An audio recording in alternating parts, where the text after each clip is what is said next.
Sports Radio 560 WQAM Miami Fort Lauderdale presents The Neil Rogers Show. To talk to Neil, call 567-0560 toll free for Dade and Broward or pound 560 on your cell phone. The opinions of Neil, his guests, callers, or anyone else on the show do not necessarily reflect those of WQAM, Beasley Reed Acquisitions, or the Beasley Broadcast Group. No. Now, Neil Rogers on Sports Radio 560 QAM. The media is sick and needs help badly.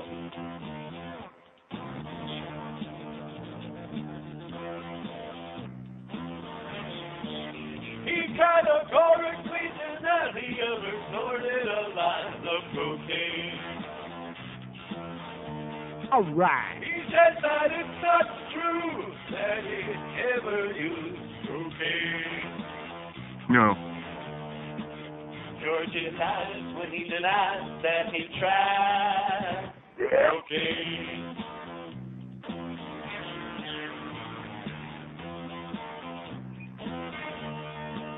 What will Republicans say in an attempt to save his campaign? He said he's pure as a saint and he will never play with cocaine. George denies when he denies that he tried cocaine. 10:01 at 560 WQAM. Man, am I going to go nuts today? Yes. Or what? I might do the whole show on, should I do the show on Al Sunshine or the sales department here? Maybe I'll do half and half. 2 hours on that asshole, on that fat piece of turd. Here is absolute pure 100% turd on two fat legs, Al Sunshine. Or our sales department, who, by the way, are uninvolved with anything. Don't confuse them with the facts. And I'm glad you told me, by the way, I'm glad you clarified that for me, that their job is only to write business and not to, I wish I should have known that a long time ago, like after the first week on this station. Service, don't confuse it. Like I said before, just give us the uckin' money, okay? We don't care about it. We can't be bothered with copy, with service, with whether people are open for business or not. Nice going, John Penis. I'm looking at my log. No, not that one. I'm looking at my log, and I see we have a spot for Pompano Park today. So I'm looking, because I looked in the papers this morning. The Herald says, racing is going on. I look in the Sun Sentinel. I don't see any entries for tonight, which, of course, Fat Rich will be psychotic about that. So I look in the Scum Sentinel. Nice going, Sun Sentinel. When you do something right, which this is, I think, the third time this century, I'll give you credit for it. And here's the thing by Dave Russo, staff writer. Schedules are almost back to normal. And it says Calder Racecourse will resume day and night simulcasting. Live racing won't resume until Thursday.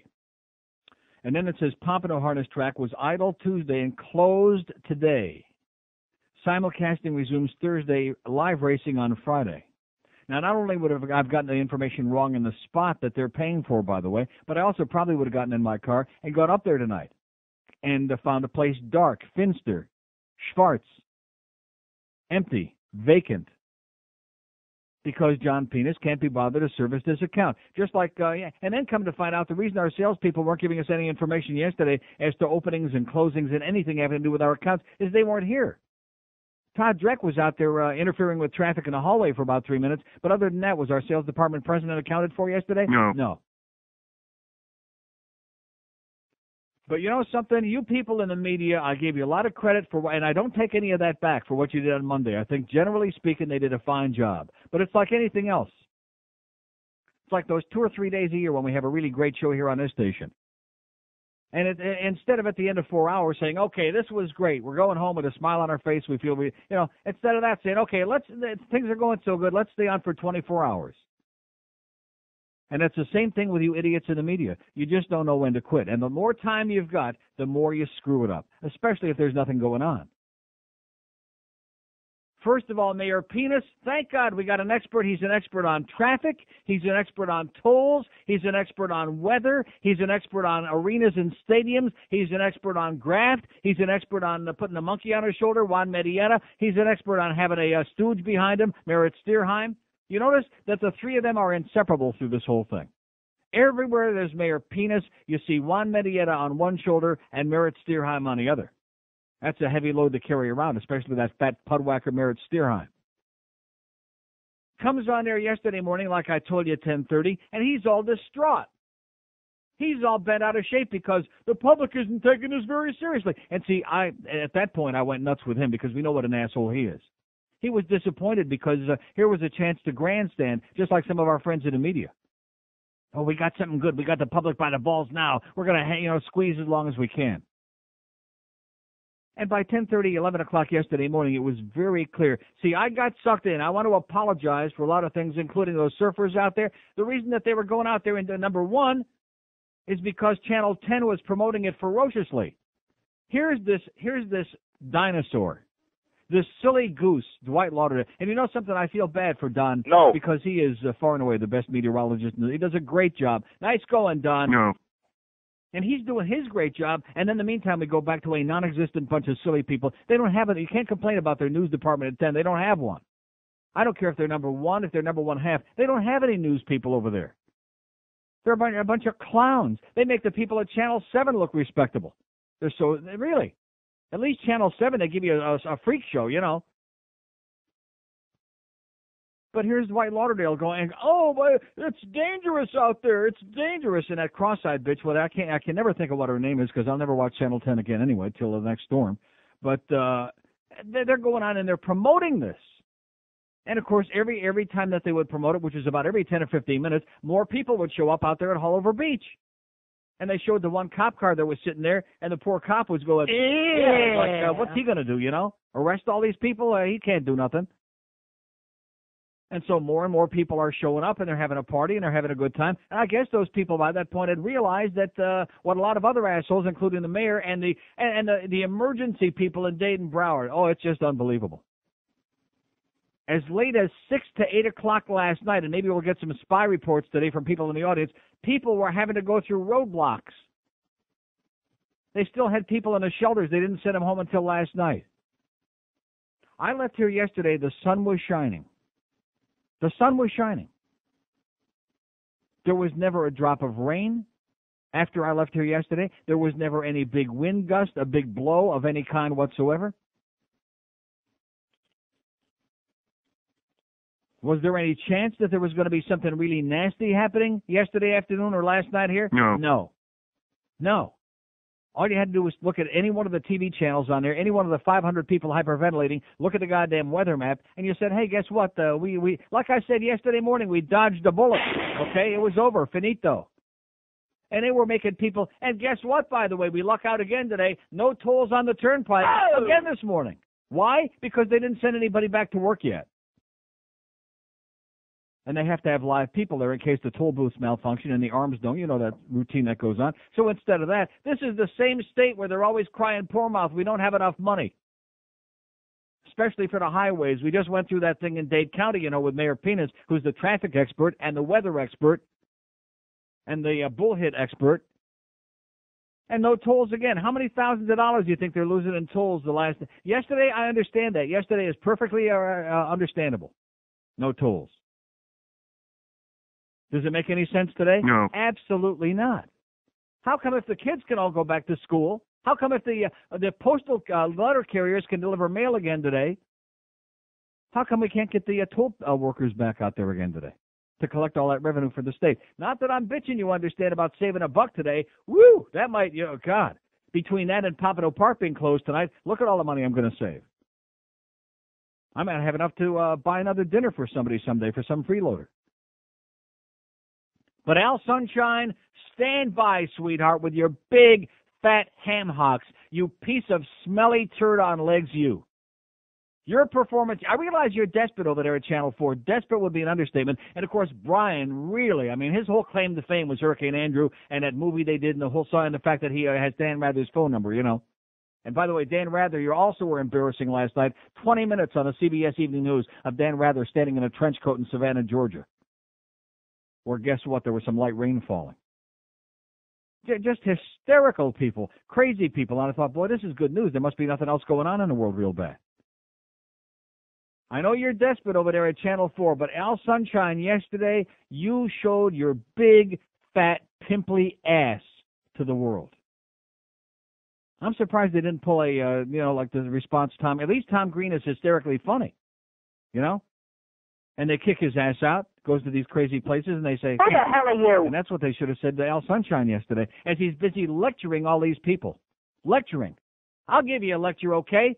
Hit the road, Al. You suck. You blow. You're a piece of garbage. You blow 1,000 times worse than this hurricane. 10 minutes past 10 at 560 QAM. PDF is sick and needs help badly. You know, I don't want to start picking on anybody, especially my insurance company, which they treat me very well and I love them. Okay.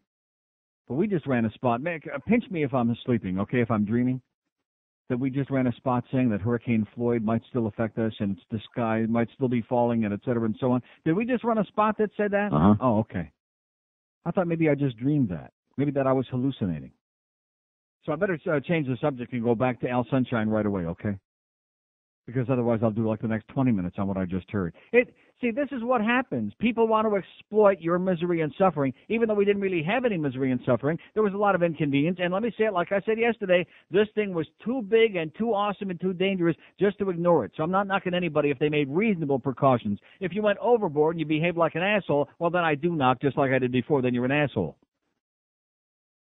But that ended as of yesterday morning when I got up at 5:30 in the morning and I looked on there, and sure enough, here this big cold front out of Canada, like they had been hoping and predicting and praying, it took a hold of this thing and the direction moved to the northwest and almost to the north, and there it went.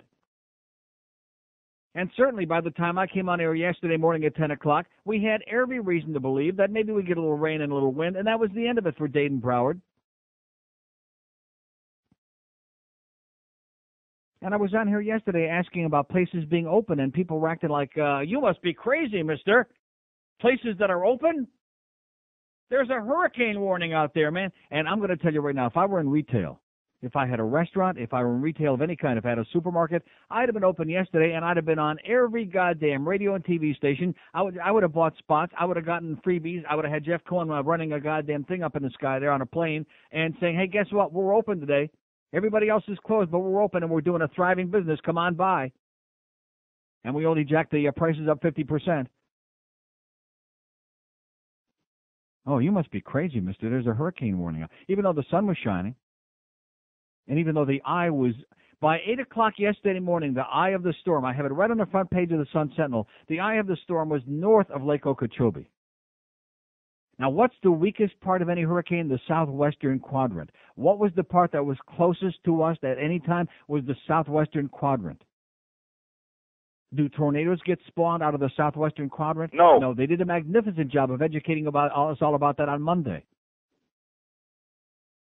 And those big bands, the feeder bands they kept talking about, they were coming off the northwestern quadrant, and they were going across the state, and some assholes that ran over to Tampa, by the way.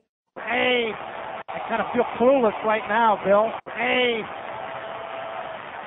Oh, that's the wrong. That's good, though. That worked out great. Because he is clueless, Igor.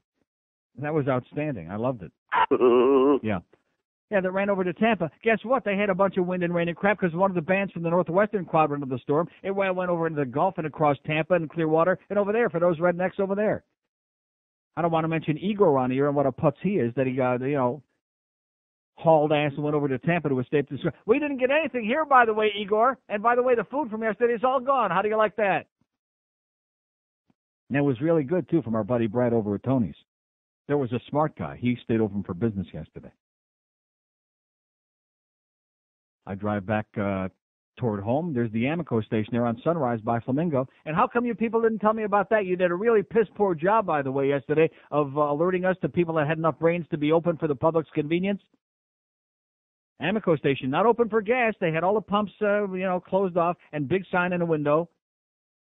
Closed for gas, open for food. The food market was open. Then we're watching later in the day, and here the thing comes on the screen reminding me that Albertsons is open all day yesterday. Get in the car, we go over to Albertsons. Do I ever shop at Albertsons? No. No, there's one on Oakland by Nob Hill right there. Just fine. Bought a whole bunch of crap. Spent about $40 in there that I wouldn't have spent otherwise, and there were plenty of people in there shopping, probably many of whom don't ordinarily shop in that store.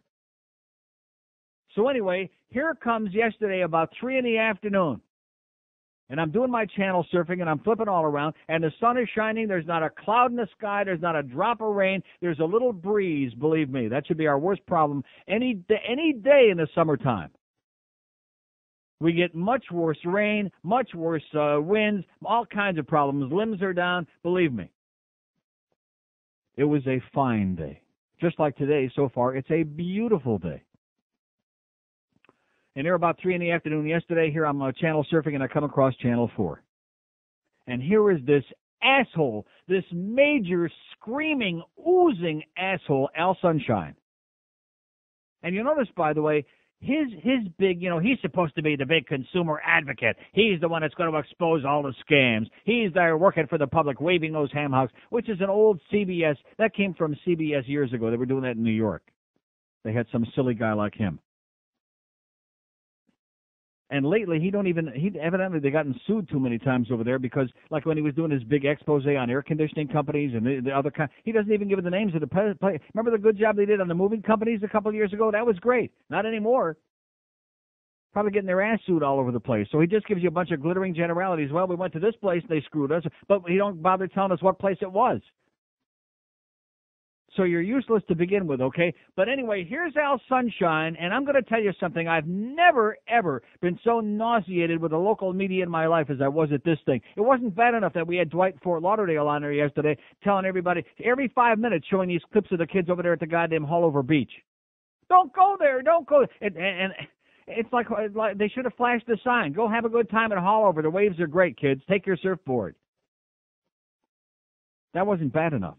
But here's Al Sunshine going to some market. I wish I would have written down the name of the market and then the restaurant. That's not important. And here's the manager of this market. He's got outside. He's got him cornered. And by the way, it looked to me like you were working yesterday outside. Al, you asshole, you fat tub of crap who should only croak a wicked death. You make me nauseous. You make me sick. You make me embarrassed to be in any way associated with the media in this town. And he's interrogating this guy. He's grilling this guy. He's doing everything in his power to make this man feel like Hitler on a bad day. Because the guy actually had the chutzpah to open up his store, his business, for people who wanted to go and buy food. I hate to break the news to you, but many of us didn't want to go the day before on Monday and fight all the crowds, the crazy people in Publix and every place else. They were busy buying their 85 gallons of water. I hope they're sucking water up to their armpits today, those people that went nuts. Oh, and by the way, in Albertsons yesterday, you should have seen the shelves. Bread, almost non-existent. Not that I eat bread, by the way, because you love bread, but I can't eat it. But, I mean, lots of parts of the store where it looked like the hurricane had gone through there, just big empty spaces. But at any rate, so he's interrogating this guy, and he's giving him a song and a dance like, don't you feel guilty? Don't you feel responsible for your employees? And what about people that haven't had a chance to go home and secure... First of all, this is 3 in the afternoon. Okay, that's number one. Number two, the guy says it's voluntary. Anybody who's working today volunteered to work. They'd like to come in and make the money. And you know something? Didn't faze Al in the least bit. He kept right on going with his interrogation. And I do mean interrogation. Even Flea Bailey, even Clarence Darrow, nobody in the history of jurisprudence has ever cross-examined anybody, has ever grilled somebody like the way he was carrying on. Like this man had just murdered 20 people in cold blood right there in his store. And don't you feel guilty? Don't you feel that you're jeopardizing people's lives? In the meantime, you look out the window, the sun is shining, the wind isn't blowing, it isn't raining. You look on a TV and they're showing you nothing is going on, nothing is going to go on. Then he goes to some restaurant over there on Las Olas. This wasn't enough that he had to try to embarrass and dehumanize this guy. And believe me, this piece went on for minutes. It was a long piece, as in a piece of turd, which is what you are, Al Sunshine, you jackass. See, Channel 4, I understand now why they suck wind in the ratings all the time. It's because they got a bunch of irresponsible people on there, like Elliot Rodriguez that was doing his Cuban cheerleading thing when they had the goddamn, the refugees trying to get up on the shore that day, and he was cross-examining the Coast Guard and giving them a primer on how they should be doing their job instead of reporting the news. And now we got this guy yesterday running around town giving everybody a lecture on how irresponsible they are and don't they feel guilty and how dare they. And aren't you a bunch of axe murderers for being open today? Even though, of course, what are the TV stations all most famous for doing every time there's a bad storm, a hurricane or tornado, is taking their people, standing them out there in the middle of the storm with their microphone in their hand and all kinds of goddamn equipment and cameras and wires around, and watching these poor bastards in the middle of a torrential storm with their rubber raincoats and their trench coats on, nearly getting blown away. Aren't they working when they're doing these things in the middle of a storm? Uh-huh. But that's not irresponsible. They're doing a big public service. So then he goes to this little restaurant on Las Olas, and he's doing the same thing. Don't you people feel guilty? No. In fact, the place was crowded. It was mobbed. People actually want to come out. They still have to eat. Can't hear you for some reason. Your mic ain't on? Somebody potchkeyed you with it. No, somebody Maybe the potchkeyed with customers it. felt guilty. And they didn't feel guilty either. They felt full. They felt gesund and puppig. That's what the one person said. I feel gesund and puppig. I feel like I'm having a meal over here. And like I said on this show yesterday, before I realized about that nothing was going on at all, because I'm in this little room here where you don't even have a goddamn window. Like I said, why shouldn't, if somebody's a smart businessman, be open? There was no emergency going on here yesterday in Dade, Broward County. None. Zero. Zippity frickin' doodah. And you've got the chutzpah to be running around, Al Sunshine, and giving people a lecture? Somebody should have beat the crap out of you. I would have, oh, man, I would have paid a lot of money to see that. I would have paid $500 to see somebody just punch his lights out and say, who the F are you, man? Get the hell out of here and go back and do your silly goddamn TV show and stop telling us how to do our business. And how come, by the way, Al Sunshine didn't run over to Albertsons, which happens to be a major chain, and maybe they spend a lot of money on Channel 4, huh? Maybe that might be part of it. How come he didn't run over there and give them a grilling and a cross-examination about how come they had the chutzpah and the audacity to be open yesterday? And you know something? I didn't see anybody in that store, either customers or employees, who I had the feeling had been dragged in there with a skyhook. I didn't see any of the customers with their hands up in the air like it was a stick-up, and I didn't see any of the employees carrying on like, oh, gee, woe is me. I'd rather be home checking out the storm shutters, and I'm so upset to be here. Because anybody who was working, it was voluntary, which is the reason, by the way, nobody was working in this joint yesterday except those of us on the air. That's why none of our voluntary? That's why none of our sales, no, not for us. That's why none of our salespeople bothered showing up yesterday, because they didn't care about servicing their accounts in the middle of this emergency. It was much too easy to, stay home and screw off. And that's why when I left here at 2 o'clock yesterday, I go down to the parking lot and it looked like a holiday. Yeah, it looked like a major holiday. It looked like goddamn either Shavuos or a Christmas day, one or the other. Parking lot was basically empty. Why? Because was there anything going on? No. You people, like I said, you took a great job on Monday, and yesterday, because you wouldn't give it up soon enough, you turned it into a disaster. You made fools out of yourselves, most of you. You made assholes out of yourselves. Bryan Norcross, he's got the path of this thing, unlike everybody else. That sees that big cold front keeps moving down from Canada and pushing this thing off to the northeast, actually. Other than Bryan, everybody else can see it. But he's got the thing like this big, wide, yellow swath. I wouldn't be surprised if this thing goes up through Chicago and right through Lake Michigan before it's over, according to Bryan, the weather fairy. You're a crazy person, man. You're a crazy person. 1026 at 560 QM. Next. The Hoover out the moon, man. Yeah, man. Okay, wait till you hear this. 105.9 played continuous Pink Floyd until the storm passed yesterday. How do you like that? Are we impressed by that? No. And even worse than that, I had a fax yesterday from somebody, which I read it on the air only to embarrass the people at WAF, but I really wasn't positive that it was accurate until I got in the car on the way home. And I punched over to 1700 on my dial, which my radio is one of the 10 that picks it up in the car. And sure enough, they were playing NOAA radio starting 8 o'clock Monday night, all through yesterday. The winds off Palm Beach are 25 miles an hour. It sounded like ship to shore. NOAA weather radio. It was like putting shortwave from the moon on the air. Nice going, Barry Jackass. I hope you and all your cronies over there are really proud of the great public service they did yesterday on 1700. This is going to be our big, and this is what Greg Reed is worried about, to show you what a great broadcaster he is, that he's busy filing lawsuits against them. Instead of taking care of real business here, he's worried about a phantom radio station that's not even a Mickey Mouse radio station. Even the people over there at Nova and Piper High laugh when anybody would mention the fan. 1790 on your dial, whatever the hell it is, 1900 on the dial. Playing NOAA weather radio.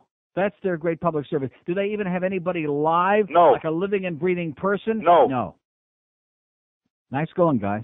We're just terrified. Just peeing our pants. Greg is the only one peeing in his pants about them, and that's because he realizes that this whole thing is built on his tremendous knowledge of the business. Here's Palm Beach. Hello. Hey, Neil, how you doing? Yes, sir. Yeah, we ought to call him Al Stick It Where the Sun Don't Shine. Yeah.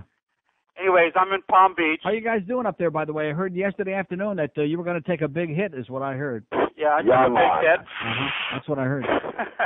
Anyways, it's beautiful up here. Uh-huh. I've sneezed harder than it did yesterday. Right. You know, they're saying, watching the news. I've had bowel movements that were far more explosive than anything we got out of the storm here. I'll tell you, it's nice up here. It's cool. It's a little cloudy, a little breezy, and that's about it. They're telling us, West Palm's going to get blown off the map. The eye's going to run right in you, you know, and I sat outside in the driveway all day. It was beautiful. Did it even rain? Yeah, just little sprinkles. Not even a hard rain, just little sprinkles like every 15 or 20 minutes. I don't think in Broward County, at least not after 2 yesterday. Since 2 yesterday afternoon, we haven't had one drop of rain. I haven't had a drop up here either this morning, and it's got the garage open. It's beautiful. Okay, pal. Okay, Neil. Get under the bed. See ya. In fact, open up that closet door. I bet you Brian and Bill Kamal are probably hanging out together in there right now. 5, 6, and let me say it again, because I know people will misquote me, and they love to do that, which who gives a crap, you know? But I just want to make it clear myself, because I give the media all the credit in the world for what I thought was a pretty damn good job they done on Monday. The people at the Hurricane Center, their forecasting was spectacular. Nice job, et cetera, and so on, even though there's a little luck involved as well. Thank goodness. But as of yesterday morning, from that point forward, it was a major, major disgrace by the majority of the people in the local media, an embarrassment, a humiliation, and also by the powers that be. Just like this thing out here on the Turnpike today. I mean, it's bad enough that all this crap went on yesterday, long after, obviously, the horse was out of the barn and there were no more threats to us of any consequence. 5 o'clock yesterday afternoon, they lifted the hurricane warning for Dade and Broward. You should have seen the forlorn looks on some of these people's puss. 4:30 yesterday afternoon, the local channels finally started throwing in the towel. Oh, well, I guess we have to go back to regular network programming tonight, and we'll carry the network news. Oh, geez. You could tell that they were crestfallen. You see, because I want you to understand that in spite of the fact that they'll deny it to you, what great humanitarians they are, they don't want these things to pass us by. As long as it doesn't blow their house away, they hope that we have devastating damage, because that's how they make their money. Exploiting your misery and suffering. That's how they make their money. That's what it's all about. That's how they get their big ratings. Let me say it again. Al Sunshine, I think that performance by you yesterday, I wish I had it on tape. That was the low point in the history of local, and I use the word very loosely and embarrassingly, journalism. That was swill. That was garbage. That was like taking 10 pounds of cow manure and smearing it onto the screen of every television set in South Florida that can pick up your putrid signal there on Channel 4. Just tragic. Interrogating these poor people because they had the chutzpah to provide a service for the public while there was absolutely no threat, no danger, no nothing going on. A child could have told you that. Just look at the goddamn thing on the map, that's all. Just open up your eyes and take a look at the thing on the goddamn weather map.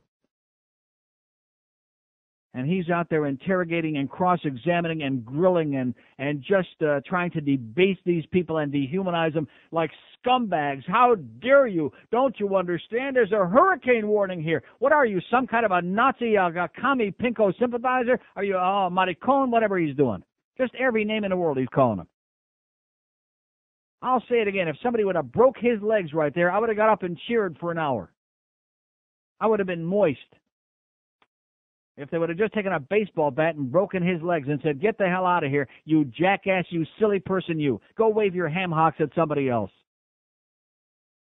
Here's Pembroke Pines. Hello. Hi, how you doing? I agree with you completely. And you know what else they did? They were on a beach. Do you see that one? Where some poor guy was in the water. Yeah. His kid, and they. Oh yeah, they were interrogating them. Like, yeah, and they actually, they told the guy on the beach. He said, "Hey, why don't you go ask him why he's on the beach?" Boy, does he have a lot of chutzpah. And you saw the look on his face. He was like scared to death. He said, "Gee, that's not my job, Excuse me." Yeah. See, I'll do it later. Yeah, you go ask him. And I sent him an email too, telling him, "Hey, is now the media is part of the police department?" And Dave Game answered me. He said, "Well, Dave Game? Yeah, Dave Game. Yeah, I don't know who is he? He's about a 700-pound guy that used to be on camera, but not enough people had widescreen TVs to see him. That's right. He wrote back and he said, yeah, if it was your kid, it'd be different and all this stuff.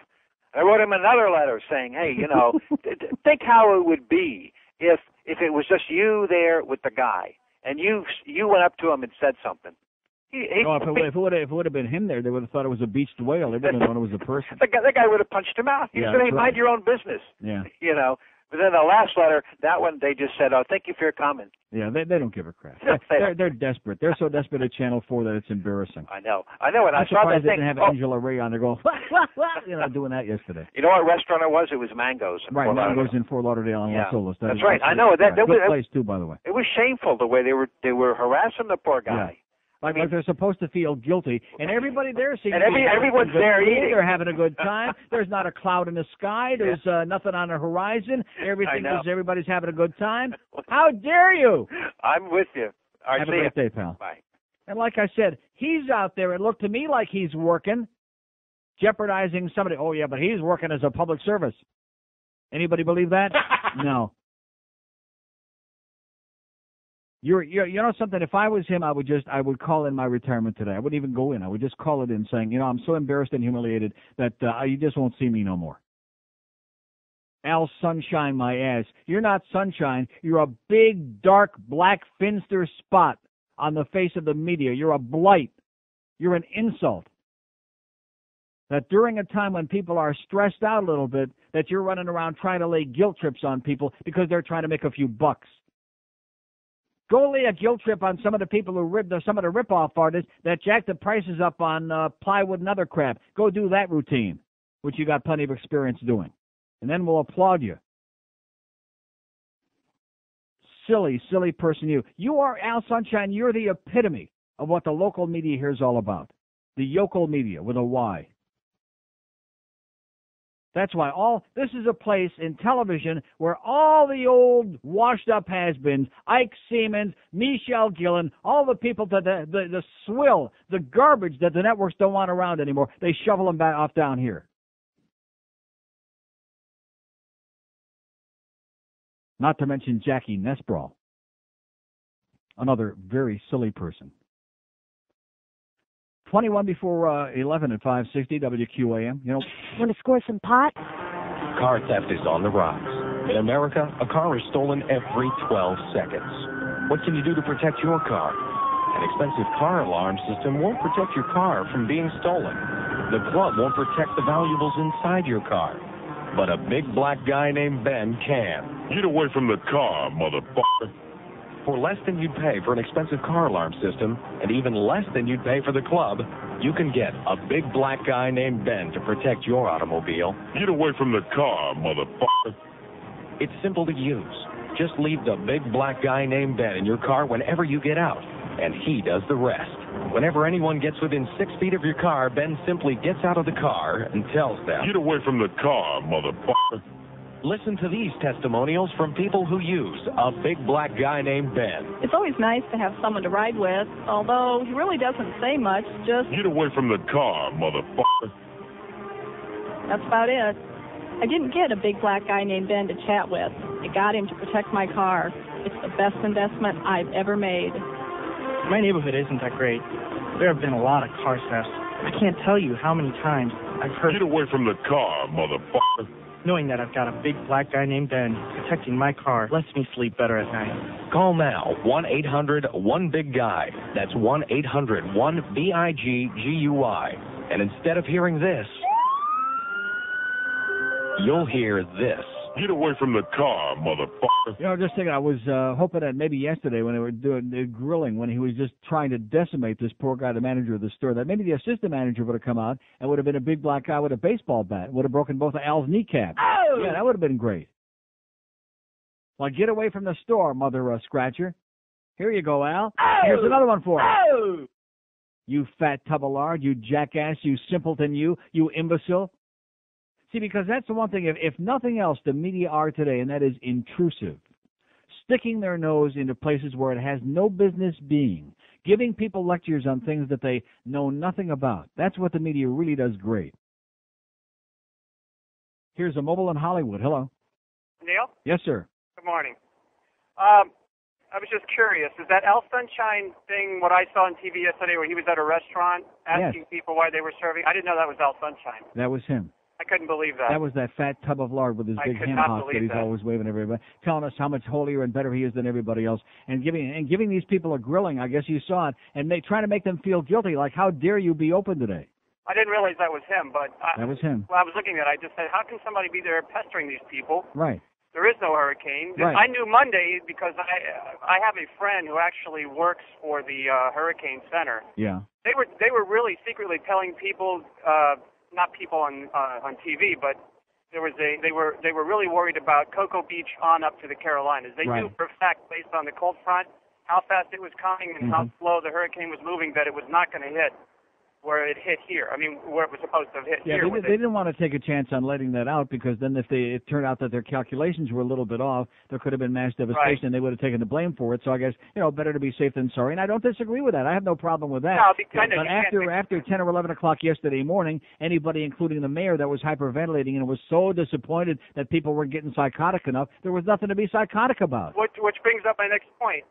I do not understand this guy being on TV trying to give out the weather, and he looked so disappointed when he realized that everybody knew this thing was not going to hit us. It's like he was almost going to start crying because he was pleading with people about, you should not do this yet, you should not do that. How could they keep people in shelters until 6 and 7 and 8 o'clock last night? What was the rationale for that? Because he's trying to prove that he's a great mayor. And when I look at this guy, I look at him, I see he looks like a 25-year-old kid. I can't even call him a mayor. When I look at him, I feel like calling him Alex Pepe because he looks like a little boy. Yeah. I don't know. I don't understand how this guy is the mayor of Miami. I think Alex Pepe is more appropriate Miami-Dade County than Alex Penis, because you're right, like a little kid, like a prepubescent penis. Last thing, should everybody take back their water, batteries, and plywood, or should we wait for Gert? Don't forget, by the way, be sure and pee in that water before you take it back. Have a great day, pal. Okay, that'll learn them. 567-0560, pound 560 on the AT&T wireless line. Still got several lines open here again today. Can't believe that. Can't believe my eyes on the heels of everything that we just went through here the last 48 hours. And the cat still got their tongue. Let's put on the NOAA weather radio. Let's put that on and serve these bastards right. See, I'm not one of those people that believes that every time there's a cloud in the sky, use that as an excuse to screw off. Just like a lot of people in this place that, it was going to be really bad yesterday, that decided to, hang out someplace. People who, even when they're here, aren't doing much, to be honest with you, like our sales department. Here's a mobile in Miami. Hello. Neil. Yes, sir. Hey, I was channel surfing yesterday, and I heard the NOAA weather, and I just had to fax that to you. I'm glad you did, because I never would have turned it on otherwise, and I still can't believe that was their idea of being on the air. They might as well shut the thing off. That's your big competition. That's our big competition that Greg Reed is so paranoid and psychotic about that he's taking him to court and suing him because he realizes he knows nothing about the broadcast business. But anyway. And that's a horrible background noise on that station also. Yeah. But the returns have already started. I was getting some stuff from Publix when I was heading out to work to get a sandwich for lunch today. And what's almost as long as the checkout lines is the return line. People bringing back water, people bringing back batteries, and all that crap. Sure, it's unacceptable. And in addition to which, here's the other one that's right on the heels. Here's Hurricane Gert out there, and they're saying there's another 4, 5, 6 that we're going to get by the middle of November when the hurricane season ends. Why would anybody want to take crap back?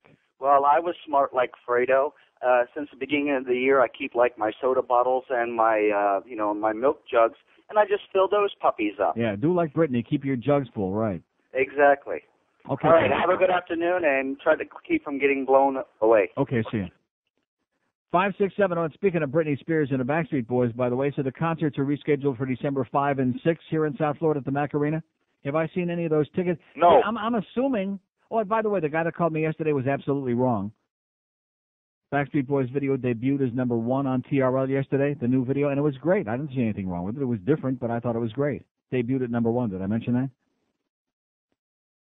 And speaking of MTV, they suck. I hate MTV. I've gone, I finally outgrown that 2 or 3 month period that they had on there where they had some real attractive flesh on there for everybody for 2 or 3 months, and then they kind of dropped that. They don't even show you the whole videos on TRL. They keep interrupting it with those. Hi, this is Jackie, and get her off of it right in the middle of the video. And then they pot it down and they fade it out. They waste all of this time with crap, and then they finally get around to showing their lousy 10 videos, which takes them an hour and a half to do, by the way, so they can get all those spots in there for pimple cream and condoms or whatever they're doing, and then they fade the goddamn thing out. Nice going, you jackasses. MTV blows. Except for Tom Green, MTV's an abortion. Let's put him on a real channel, like Channel 4. Let's take away Al Sunshine and put Tom Green on there instead. Oh! Running around and giving people a bunch of crap who are ripping off the public. He'll let them have it. And he doesn't care if they come after him with a hammer. He's used to it. Here's Fort Lauderdale. Hello. Hey, how are you? Pretty good. I got a couple of things. The guys who were surfing, you know. Can barely hear you.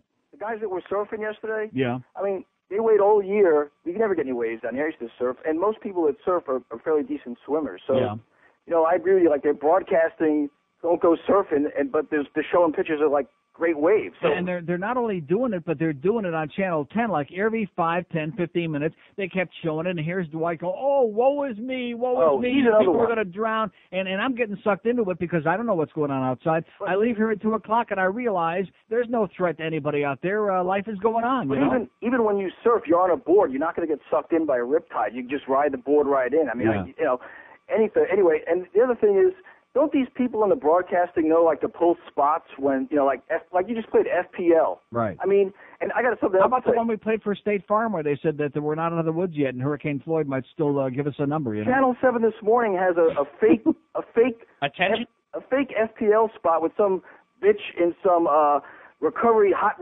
center that, here's what we're doing right now. I mean, doesn't anyone on any station, even like when an airline crashes, the only FPL spot that ran the last 2 days that made any sense was... It's me again, Bob. Douche when you're done. That's the only one. When an airline crashes, don't they pull those spots? Yeah. I mean, it's so... Not on this station. And I got news for you. There is no FPL training all year. As a former, and I'm not a disgruntled employee, yeah. If a storm ever hits here, we're all screwed. Mm-hmm. I got news for you. I'm serious. I believe you. And I challenge anybody from FPL to call and to debate that fact. They won't. Yeah, but we like their money, baby. Well, you know what they say, what FPL means. Okay, have a great day. Okay. 567, I know the PL part. 567-0560, pound 560 on the AT&T wireless line. See, people in this audience, they most of them still think it's a joke that I'm just kidding. We're a whore outfit. We're a whore operation. All we want is the money. We don't care about servicing the account. We don't care if the copy is current, if it makes any sense, if anybody understands it. Just give us the effing money. We got to pay John, Henry, and Wayne all of that money so Greg can feed his sports ego and run around and put another notch in his belt. You know what I'm talking about? I want to give you a... Yeah, a notch. From what I hear, he's got a lot of notches in his belt, but most of them having nothing to do with radio. That's what I hear around this place. Anybody want to see those naked pictures? 10:55 at 560 WQAM. Are we embarrassed? Yeah, we're embarrassed, but we're used to it.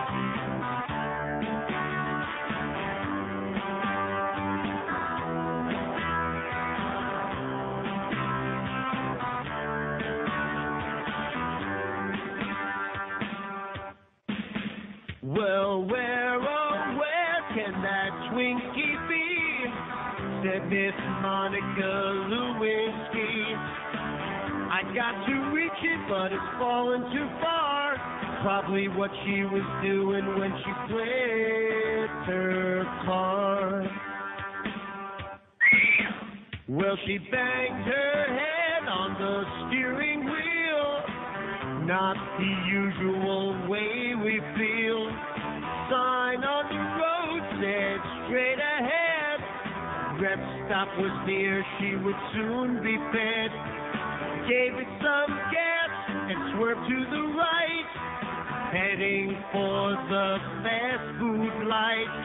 She lost control, the car it flew and landed next to the drive-thru. Boy! Well, poor old Monica Lewinsky crashed her car 'cause she was hungry. But she's in luck, her career's not dead. Her mouth did not get injured, she can still give head. Outrageous. 11:01 at 560 WQAM. We got the Hank Goldberg Show at 2 this afternoon at the Shula Steak, too, by the way. Hurricane Hotline, 6 to 8 tonight. Kimba Boatcamper, 8 to 9:30. And the Marlins will try to lose another one out there in San Francisco at 9:30 tonight, the pregame, 10 o'clock the game. Lost 3 to nothing last night, just in case you missed that late score on the West Coast. Anybody care about that? No. Here's Sunrise. Hello. Hi, Neil. Yes, sir. See, Tom Green was on the Daily Show last night. On what show? That Jon Stewart show. I don't know what that show is. It's some late night. Never heard of it. Yeah, the Daily Show, whatever. He comes on in a whole hockey uniform, trying to explain the difference that there is no such thing as Canadian bacon, that they do eat regular bacon in Canada, and they're not all a bunch of fools.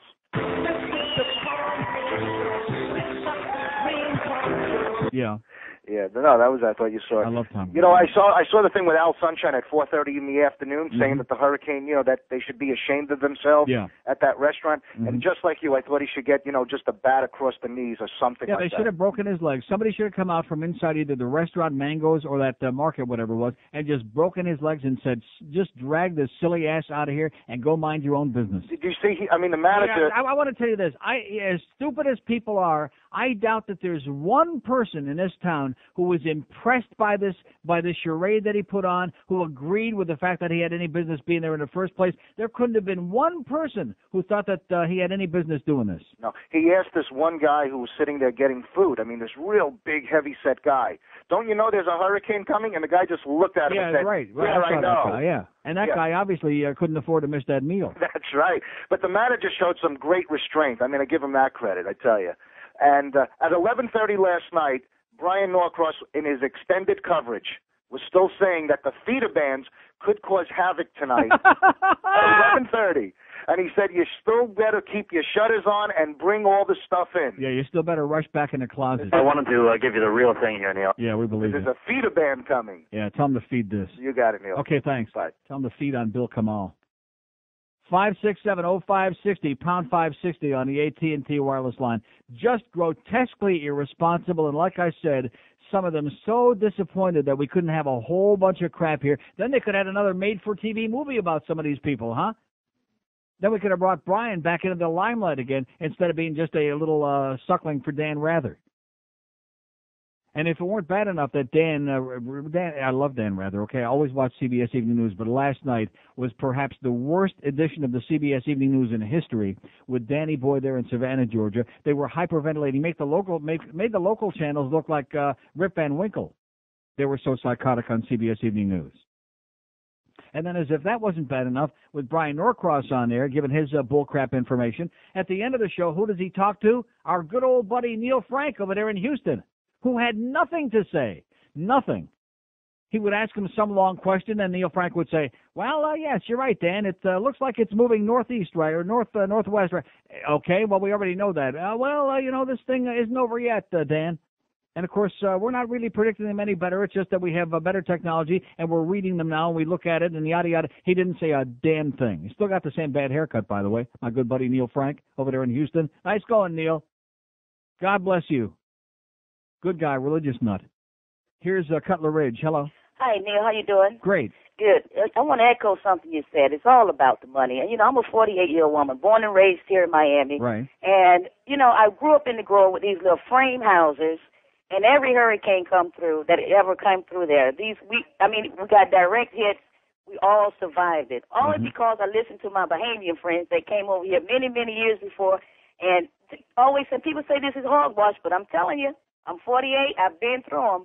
You open that window when the hurricane starts coming in to the lee side of your house and let that pressure out. We have survived it in these frame houses for many, many, many, many years. Okay? Now you get people like Bryan Norcross. Yeah. All these other people come in, these transplants. Now, they don't know jack hoot about Jack something. crap, yeah. Okay? And they Jack they crap. do this because they need media comes up slow news days. And you would think that if anybody know about the big blow, that Brian would be an expert on that. You would think that'd be his one area of expertise. You would think so. Uh-huh. But you listen to all this hoopla, these people running around like maniacs because they don't know, and they're putting all their faith and trust in mayor Pilar.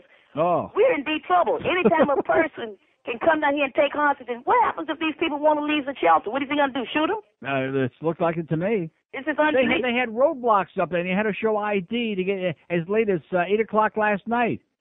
Roadblocks?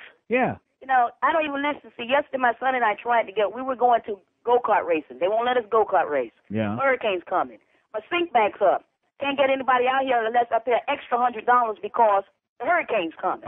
You know, it's ridiculous. You know, I've been around these. There was no hurricane coming. I was telling everybody there is no hurricane. I know it's not that I'm perfect or I know these things, but where are the field bands? We didn't even get a gust. I get more rain. That's right. During any average day in the last 6 months, we got more rain out by me than we got yesterday, as in none. I just think people should stop putting so much faith and trust into these people on these TVs, these so-called weathers. They don't know. They said, yes, this storm was so freaking big. It was that big. I didn't even get a gust of 10 miles an hour. Right. You know, it was that big. I've seen bigger things in the mirror. They don't have the equipment to track such a huge storm.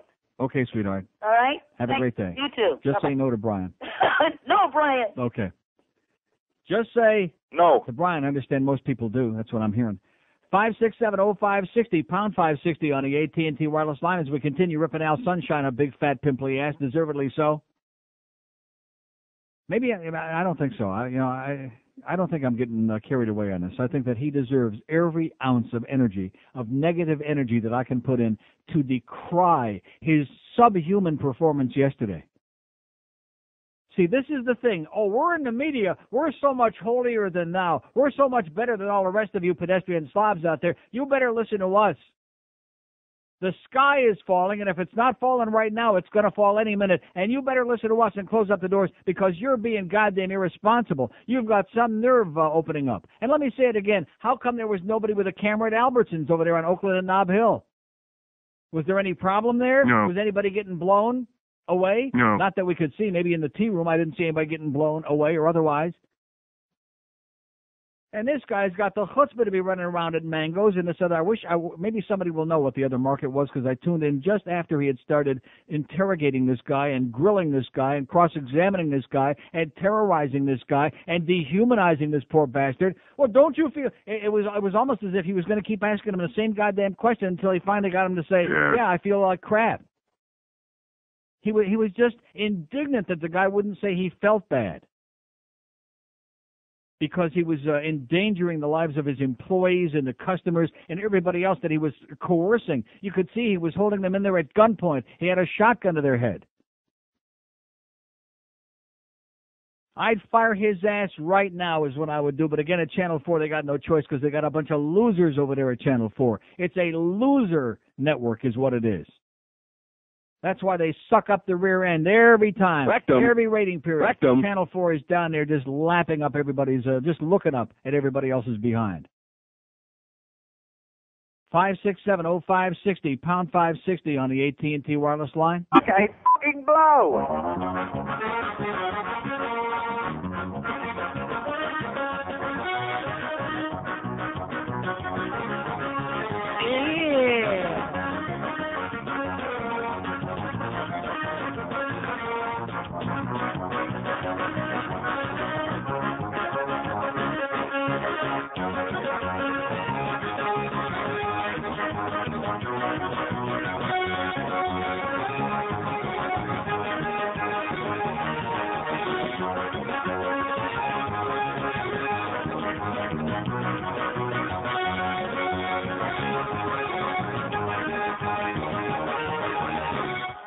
At 560 WQAM, if there's one word to describe the media in this town, and this is a compliment, okay, but if there's one word to sum them all up, mediocre.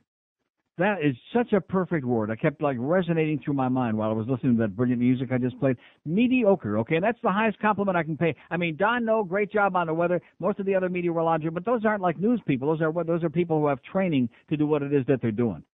But these news flunkies, I mean, I would give you $100 for the whole lot of them put together.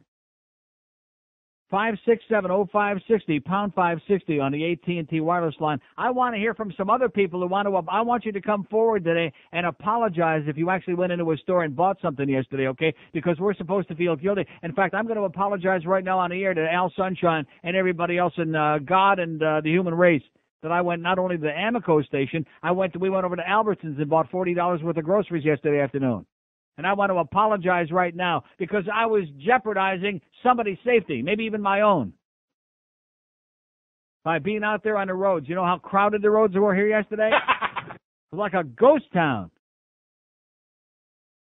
So I'm sure a lot of the rest of you want to apologize, too. So Al Sunshine don't come knocking on your house 4 or 5 this afternoon, knocking on the door and putting you on goddamn Channel 4 and giving you a grilling of a lifetime. Miserable, no good son of a bitch. Here's a mobile in St. Augustine. Hello. Yeah, hey, Neil. Yes, I live in Miami, but I'm on my way to business up in Jacksonville area. Yeah, well, you better watch it, man. Yeah, well, it's about like it was in Miami yesterday. Okay, it's in St. Augustine. Yeah, it's not. I mean, well, only a little bit older, probably. Yeah, well, yeah, no, actually, it's probably older in Miami. Yeah, not you're the right. buildings, but especially the people. in Broward. But you know, I live in Northeast Miami, and you know what kills me is I fall for it hook, line, and sinker every time. Yeah. That Publix that they always show is the Publix we shop at, and I always go there and I buy the batteries and I buy the water, and then they tell me evacuate. So what am I supposed to do with all this stuff? Yeah. You know, I mean, every time we go. A lot of people in Broward are very frustrated, by the way, that they couldn't evacuate. In spite of the orders to do so, they still were unable to do it. Yeah, well, but you know, they were squeezing like crazy, and they still couldn't get it out. Yeah, you just wondering, does the Energizer stock go up every year during the summer? Well, just remember one thing: when you get close up there to Jacksonville, watch out for the of the storm. All righty, thanks. Okay, Bye. pal. Good luck. 56705. I mean, 8 o'clock yesterday morning, the eye of the hurricane is north of Lake Okeechobee. You look on a goddamn map. It's right there on the front page of your Scum Sentinel this morning. There it is. And here at 10:30, 2.5 hours later, here's the mayor hyperventilating, Mayor PP. Good job, sweetheart, by the way. He don't deserve the full appellation. What was her name in Apollonia? Don't you remember Apollonia in Godfather 1? That was her name. That's what I just said. He don't deserve even like 1/2 of her breast, not even a nipple.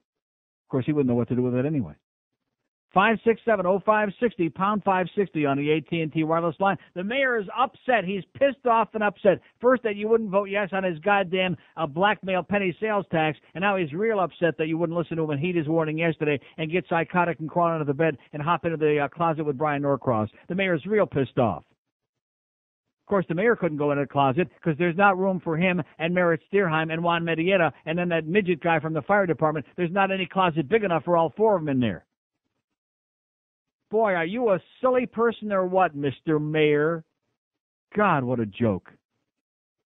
Here's South Beach. Hello.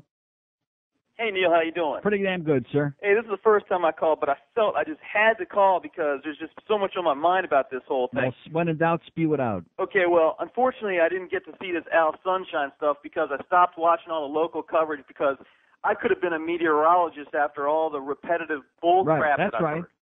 Okay, first of all, I don't want to get distracted because I want to talk about South Beach in a second, but I just got to say all the people that are going back to the stores to return stuff are ignorant. What are they, crazy? They want to wait in lines again? You know something? If I'm in one of those stores, if I'm working in one of those stores, if those people say I want to bring this back, I just blow them away with no questions asked. That's all. Well, it just goes to show that my theory that the general public generally is ignorant. But you know what? That's not a bad thing because of their mass ignorance, I actually had a really good time. I live in South Beach. I've been here for about a year. I'm from Maryland. And it was like a ghost town. I couldn't believe it. I'm walking down the streets and saying to myself, finally, there's parking. And, you know, there wasn't very many places open, but there was a convenience store, and I went in there last night. That's all you need. I'm sorry? That's all you need. Well, right before I went in there, I saw this fire department man. He was helping people get on this evacuation bus, and he said, I've been here, you know, my whole life, and my grandfather's been here, and this is the worst thing that's ever going to happen, right? So I go into this convenience store to buy some Famous Amos cookies. Oh, Famous Amos, yeah. By the way, I didn't go to the store, so I can't apologize for buying a bunch of crap. I didn't go. I didn't do it. I just decided to stay here. But anyway, I go into you this just said you store. went to get Famous Amos. What was that?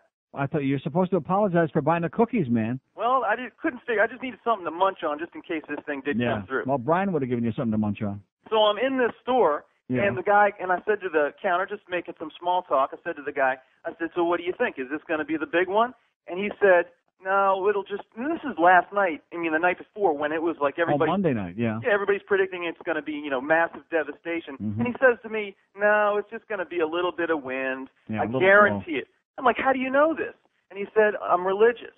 So the next day, I go in and I said to him, hey, I can't believe, how did you guess this was right? I said, what religion are you? He said he was Muslim.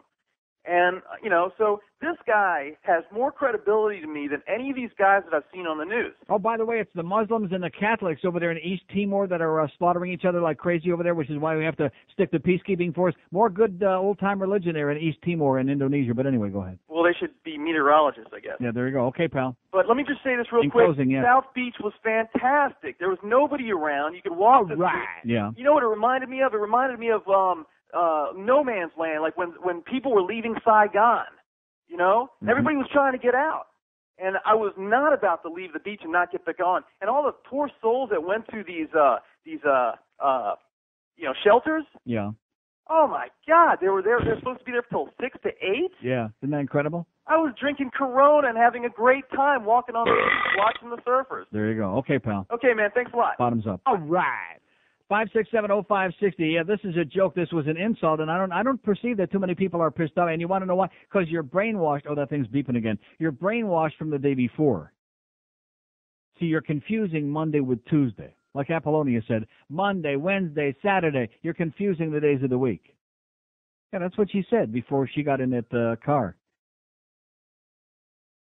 Remember Apollonia? She was a very good driver, just like Rain Man. What are all these things flashing through my mind? Now, you want to know why? Because I'm trying somehow to ease off on this Al Sunshine thing. Over the years, I've been here 23 years, and many times I've been furious with some of these people in the media here and how irresponsible and what assholes they sometimes are. But this performance yesterday, in the midst of everything else, we've had 50 million hours of media coverage in the last 3 or 4 days on this storm. But of anything, of everything and anything, this was the most aggravating, the most unacceptable, the most nauseating. This man should only break out in boils. In boils from head to toe. A plague of locusts should only fly into his rectum immediately, if not sooner, and chew off his hand hocks and render him useless to Channel 4, as if he ain't already. Here's Plantation. Hello. Hey, Neil, baby. How you doing? All right. Listen, man, it was all well and good to have these evacuations. Yes, yeah, man. Uh-huh. But through the incompetence of my airline, yes, I ended up at Miami International Airport at 8:45. Mm-hmm. They were long gone when I got there. Yeah. So I asked Miami-Dade policeman. Well, how about the ramp rats? Weren't they there dealing some drugs? They were gone. They were gone. Damn it. When I went there, that place was empty. That airline had a responsibility to call and say that they weren't going, because every time I called the main office, they said they were going. Yeah. So anyway, I asked a police officer to watch my bags. Meantime, I go and call and get transportation to go back home. I was lucky I didn't get locked up, because I should not have been there. That's right. So who is going to pay me back now for the super shuttle that I took out there and had all that aggravation?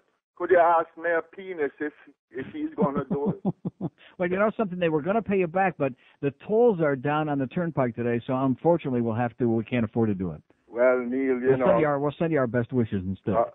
God bless you. Yeah, man. Okay, man. Don't do it again.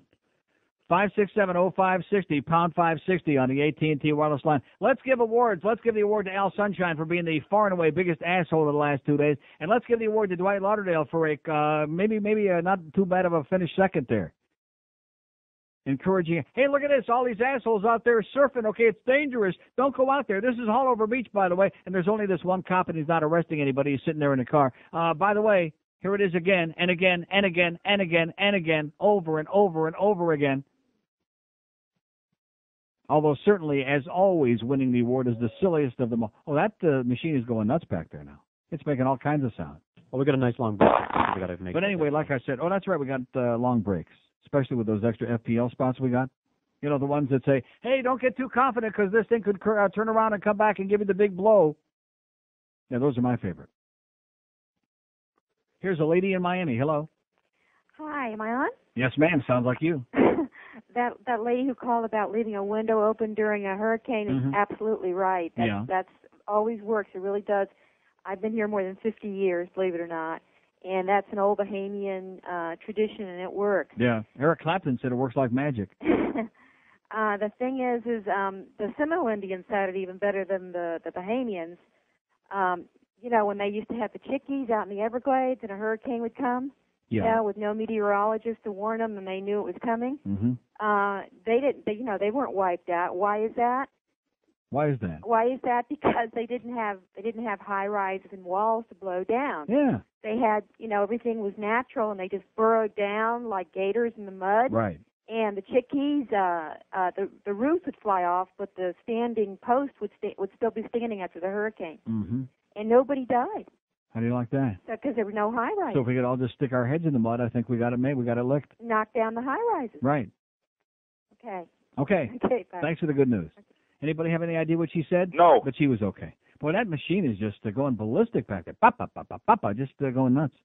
Probably the mayor's got something to do with it. Or maybe it's Juan Mendieta. 26 after 11 at 560. That's our poll question today, by the way. Who do we find more nauseating, Mayor Pepe or Al Sunshine? Boy, that's a tough one after yesterday. Of course, we're not paying Al Sunshine's salary directly, so thank God for that. But the mayor, a lot of you people in Dade County, you suckers out there, you're paying his salary for him to walk around like a little twerp and then keep lecturing you on how naughty you are because you're not psychotic enough. He's very disappointed, very upset. Even though our schools in Dade open again today? Yes. Is the mail being delivered in Dade again today? Yes. Is there any reason for people to be psychotic about the weather in Dade today? No. But I'm a little bit disappointed in you people for not being crazy enough about it. Because the mayor, Mr. Mayor, he wants to be a big shot. He wants to exploit it. He didn't work out too good with that sales tax, but maybe his meteorological efforts. Maybe he knows which way it's blowing.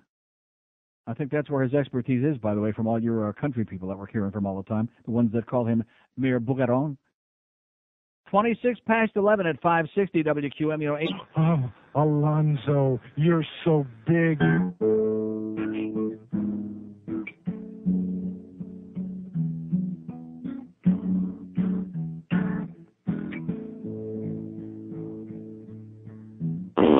Would you slip and fall? Yes. While your window is open. Or run down the hall while your window is open. I am out on tour, but I feel secure, 'cause your temp will watch while your window's open. Just open up the window, okay, and let the storm blow on right through. Let it blow through, and your kids will fly out the window, and what's wrong with that? 11:32 at 560 WQAM. Here's the 11 o'clock a.m. coordinates, so they just moved it off the Weather Channel real quick. Well, we don't care anyway. But actually, you're looking at that thing right now, and it's moving due north. It's moving like maybe just a little bit to the west. You know what I'm saying? Northwest to north, but it's moving north. And really, quite frankly, if you had a little bit of objectivity and weren't in a panic and psychotic, you could just look at this thing these last 2 days and have a pretty good idea of where the hell it was going and who didn't have to be in a panic. But that's no fun. Here's a fax from Mike who says, Floyd just toyed, but Gert's going to hurt. All right. He says we should offer free rope and cement blocks for the ankles of the assholes who decided to spite the hurricane by swimming in the ocean right in front of it. See, I'm not so sure about that, Mike. I was chewing those people out yesterday, but now that I think about it, mind your own business. Okay, Dwight Lauderdale, and stop putting the goddamn video of it on there every 5 minutes and encouraging people to go down to Hallover, you jackass, you silly person. And by the way, we can't stand you without the mustache. Here's Margate. Hello. It was like a Samson thing. Remember when Samson had shaved off his hair and he lost it? Same thing with Dwight Lauderdale and the mustache. Yes, sir. Are you there? Speak to me, sir. Your phone is. Call me back. Call me back. Here's Sunrise. Hello. Neil. Yes, sir. How you doing? Great. I want to apologize profusely. You went to the store? I went to my favorite pizza place. Shame on you. Well, I'm waving my arms just like Al Sunshine. I'm waving my ham hock. Shame on you, sir. Sunshine Shame on you. Would not have done well in this place. Yeah. If he would have walked in there, they would have taken care of him. Good. They should have stuck his This ass in a pizza Mr. oven. Pizza over on Nob Hill and I think it's Sunset Strip. Right. They had 9 people working in the place. The phone never stopped ringing. How do you like that? I mean, It was great. I wish I could have leased a business just for one day yesterday for some pussy out there that was too scared to open up his business. I wish I could have leased it just for one day. I would have come on here and promoted it for 4 hours. I'm more open today and made a fortune. I could have probably retired in one day. Unbelievable. I mean, the phone was ringing like crazy, Yeah. and everybody was smiling and doing business, and it was great. Didn't seem to be any problem at the Albertsons, man. They were doing a lot of business in there, and probably right down most the of us block, who were in yeah. there were people that don't usually even shop there. Unbelievable. Right. Well, we survived. Get Thanks. ready for Gert. Okay. Okay, See ya. take care. Lift up your skirt. Here comes Gert. 567-0560, pound 5, whatever that means, pound 560 on the AT&T wireless line. Or like most of the guys out there would say, just lift up your skirt anyway. Here's Miami. Hello. Hey, Neil, how you doing this morning? Pretty good, sir. Alrighty. I don't have a whole lot of material, but I just got to tell you, you're right about that guy, Al Sunshine. He's always popping. He's an asshole. He's always popping his fat mouth off about Yeah. everything that's Always lecturing everybody else. He's Mr. Big Shot. He's an expert. I'm going to tell you, he made a bigger asshole out of himself yesterday than most people get to do in an entire lifetime in about 5 minutes yesterday in one day. Absolutely. And I tell you, I don't know what this guy's problem is, but in Neil, I'm not real chronic and everything, but I need some Dolphin tickets for this week's game. Uh-huh. Neil, I need some tickets. Well, guess what? The game ain't sold out. Go buy some. 567-0560, pound 560 on it. How do you like that? I heard Bifo this morning in the 10 seconds that I could stand coming to work in between the switching CDs. I heard them actually saying that the game wasn't sold out against the Arizona Cardinals, against the Jake the Plumber, against the girls team that they should annihilate, that just barely on the last-second field goal squeaked by the putrid, horrendous Eagles who haven't won a game in 100 years last Sunday. Everybody's talking big talk here, man. Like, oh, yeah, we won a game. We beat the world champions, man. We kicked their ass. We're great. In the meantime, still tickets available, and it's a Wednesday. Well, it must have been the storm. Okay, we'll sit back and wait. We'll sit back and wait and see if these people put their money where their goddamn mouth is, all these big shots, all these big sports nerds, all these great loyal fans who, if they're smart like me, would rather sit home and watch it free on TV. But, of course, it's got to be sold out for that to happen. Here's a call in Jupiter. Hello. Yes, hello, Neil God. Yes, sir, speaking. How you doing? Great. I have three different items for you. Okay. I'd like your opinion on all three. Number one, who do you think is a better shortstop? No mug. Okay, 567-0560, pound 560 on the AT&T wireless line. Here's a mobile in North Bay Village. Hello. Hey, how you doing, Neil? Pretty good, sir. Just two quick comments for you. First of all, the mayor should probably be managing a bowling alley from like midnight to 6 in the morning after the emergency management situation they had. Yeah. And the other one is, what's with this governor that declares the beaches parks so we can, physically drag people off of them? Did you hear that? No. It's up north, up in, I think, West Palm. They keep people off the beaches. They declared them state parks for the day. For the day. Yeah. That's like Queen for a day. Now we got State Park for the day. Something like that. Uh-huh. Oh, hey, thanks a lot, man. Okay, and thank Keep you. up the good work. I will. 567-0560, pound 560 on the AT&T wireless line. Just to see this happens over and over again. We've had so many of these close calls, near calls, close scares. People schlepped into the store. And there is very definitely, there's that concern that people are going to become complacent. They're not going to get enough batteries. They're not going to get enough water. You should have enough batteries and water to last until the next millennium, not this coming one, but the one after that, like the one in the Backstreet Boys video, 3000. And by the way, anybody that says there's anything wrong with the new Backstreet Boys video is full of crap. Let me say it again. Except I'd like to see it somewhere on MTV so I could see the whole thing from start to finish instead of having it interrupted because MTV blows. Yeah, Carson, get lost, Carson, okay? And stop with those stupid squealing little girls interrupting all our videos. Oh, and a new Limp Wrist Biscuit video? Oh, man. Woo! Debuts at number 5. What does that tell you? A lot of retards out there, I guess. Oh, now look at that. The Weather Channel is showing the thing because this, what did I just tell you this morning? Going up there and clipping the Carolinas, South and then North Carolina, the eastern portion, and then zipping up right along the coast because this cold front is pushing in that direction to the northeast eventually. On mudslides. No, seriously. Okay, so you want the thing to fall, so your old lady, the Ma croaks up there in North Carolina. George is hoping that his old Cuban mother bites the big one up there in North Carolina. Big mudslide. Shame on you. I think it's coming, though. 21 before noon at 560 WQAM. You better suck it in and hold it. Hi, this here's Cleet from the area's newest car dealership, Cleet Taurus. Our lot is jammed with a fleet of Cleet Tauruses, each one completely carpeted for your comfort. And all of our Cleet Tauruses are available in a wide variety of colors, ranging from brown to red, all the way to hot pink. The Cleet Taurus handles in all kinds of weather, from hot and dry to cool and wet. Stop in for a test drive and experience that new Cleet Taurus smell. And when you buy from us, we'll hand buff your Cleet Taurus until you're satisfied.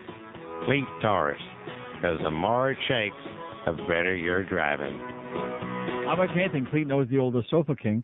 It's 16 till noon at 560 WQAM. Speaking of that, win a new $30,000 Dodge Ram pickup truck by registering at any South Florida Shell gas station or Dodge dealer, or see it today at the Shell gas station in Margate, 505 North State Road 7, from 12:30 to 1:30 p.m., or at Fairbanks Dodge between 2 and 3 p.m. Register, get a chance to win a pair of Infinity bookshelf speakers or a Harman card-on pack. Oh, honey, look, you've got a card-on, which includes a receiver and Infinity speakers, plus Miami Dolphins and Florida Marlin tickets. What is that? A Harman card-on pack. Harman Kardon is stereo. No, it's card-on. Oh, maybe that's not how you pronounce it. That's how I pronounce it. Can you say card-on the air? No. No. Okay, moving right along. Okay, so Sam is out there. He wants to show it to you, and the speakers too, and the Dodge, et cetera, and so on, whatever he's giving away. Here's a mobile on the alley. Hello. Neil. Yes, sir. Listen, two quick things. Number one, did you see today's sports page where Jimmy Johnson says they'll never ride American Airlines again? No, I didn't see that. Wonderful. He said they'll take a bus if they have to. Always like that, Jimmy, man. It's on the top of like the second or third page of one of the papers. Okay. And also, you were talking about Dave Barry the other day. I never could stand his stuff, and I picked up though his new fiction, his new novel, and it's very good. Yeah. So. Maybe he's changed it.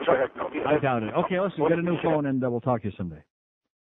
But thanks very much for tipping me off on Jimmy Johnson, who's my favorite with the hair. Yeah, he's a great guy with the hair. We could be special, baby. We could be special. We got a chance. We got a chance. I don't see it's not in the Herald. I don't see it anywhere, huh? There's Oleg Kavasha. Anybody excited about hockey? We got exhibition hockey going, by the way. Anybody care about? No. No. Let's see. How about I got that whole big thing. What have I got cut out of there? What did I? Oh, I sliced out the article about the pari-mutuels and everything. Oh, there you go. Long trip from Denver leaves JJ just plain PLANE mad. Write this down. I will never, ever fly American Airlines again. I'd rather drive to our next road game than fly with them. How do you like that? Woo! They were forced to land in Fort Myers because American let their employees leave early from Fort Lauderdale Airport and Miami International to prepare for the hurricane. Johnson was furious because both South Florida airports still were accepting flights, and landing in Fort Myers required approximately 2 hours of travel via bus back to Fort Lauderdale after the charter landed at 5:40 in the morning. How do you like that, huh? They got some stinking nerve. We got the Dolphins, man. We got the important goddamn Dolphins along with Jimmy Johnson and our very own important Jim. All right. Mad Dog Mandich on there, Mr. Manwich. And you people got some stinking nerve. The only reason they kept it open at all, by the way, is to make sure they got all the drugs sold before they closed it down, the airport. 567-0560, pound 560 on the AT&T line. Here's a lady in Tamarack. Hello. Hi, Neil. Yes, ma'am. Listen, I just wanted to say one thing. I agree with a lot of people that, there was a lot of hysteria. But honestly, that storm, if it would have hit, would have really, really, really been bad. We all agree with that, but the fact is that by yesterday morning it was very clear that we were not going to get much of anything. That was what I was going to say, is that obviously when they knew that it wasn't going to be a big problem, they just kept going and going and pounding it in. It was almost like they were very disappointed that they couldn't make a big simus out of this, and as a result, instead of just being responsible, which there's no profit in being responsible and being rational, instead of that, they kept holding out hope that something would happen. And they didn't even resume regular programming till 6:30 last evening. Right. God only knows what's happening on Guiding Light by now. Well, it was on in the middle of the night. It was? Yes. And you saw it? No, of course not. And by the way, you were right about Don No. I did all the channel surfing and looked at all of these forecasters. I don't care what anybody says, he's the best. He was really, really good. So rational and calm and very honest. accurate. Very accurate, too. You notice how he kept giving you this tracking. Instead of this big, wide yellow thing that Bryan keeps sticking on there where it covers about 50,000 miles in diameter, he gives you, like, you know, the real the story there, the tracking that is very accurate and very easy to understand, and he doesn't hyperventilate, and when it's time to drop the thing, he drops it. Right, and it seemed like Bryan Norcross was really, even when the news was good, he wanted to try and make it bad. Right. And in the beginning, he was very low-key, and it seemed like yesterday, as he was getting more and more disappointed, that he was trying to start the old hyperventilating routine again, especially when he went like that. And what's with that tick in his eyes now? I don't know. Did anybody notice that but me? He has this strange sort of blinking thing going on. Or a D. Okay, have a great day, sweetheart. You too. Okay. Bye-bye. What'd she say he had in his eye? 567-0560, pound 560. Maybe he had a card on. Huh? Oh, maybe the vibration from the speakers got his eye like wobbling a little bit. That could have been it. Anyway, moving right along. Here's Fort Lauderdale. Hello. Hi, Neil. I want to talk about Bryan Norcross and the rest of the cronies in the media. Yes, sir. Don't leave out my good friend Al Sunshine, who should be fired by noon today. Unbelievable. You know, Monday, I believe that there was a legitimate threat to South Florida. Yes, sir. So I left work early, went home, took care of my business. Right. They said we were going to be feeling tropical storm force winds by 7 a.m. Tuesday. Okay, I woke up at 7. It was beautiful. Right. Sun was shining. It was clear. I went out to breakfast. Mm-hmm. Found a place that was open. Shame on you, man. You owe an apology if you actually subsidized the place that was open yesterday. You owe us an apology. The place was packed. Right. Okay, I go home, take down my shutters, put the lawn furniture back outside. Uh-huh. Okay? Now, because they just couldn't drop the story, the whole city was shut down all day long. And parts of it still today. Parts of it still today. We got no racing at Calder, no racing at Pompano Park tonight, no tolls being collected on the turnpike out here, which saved me a buck, today and again yesterday. But there's money that the revenue of the state is losing that we can ill afford to lose. Well, shame on them.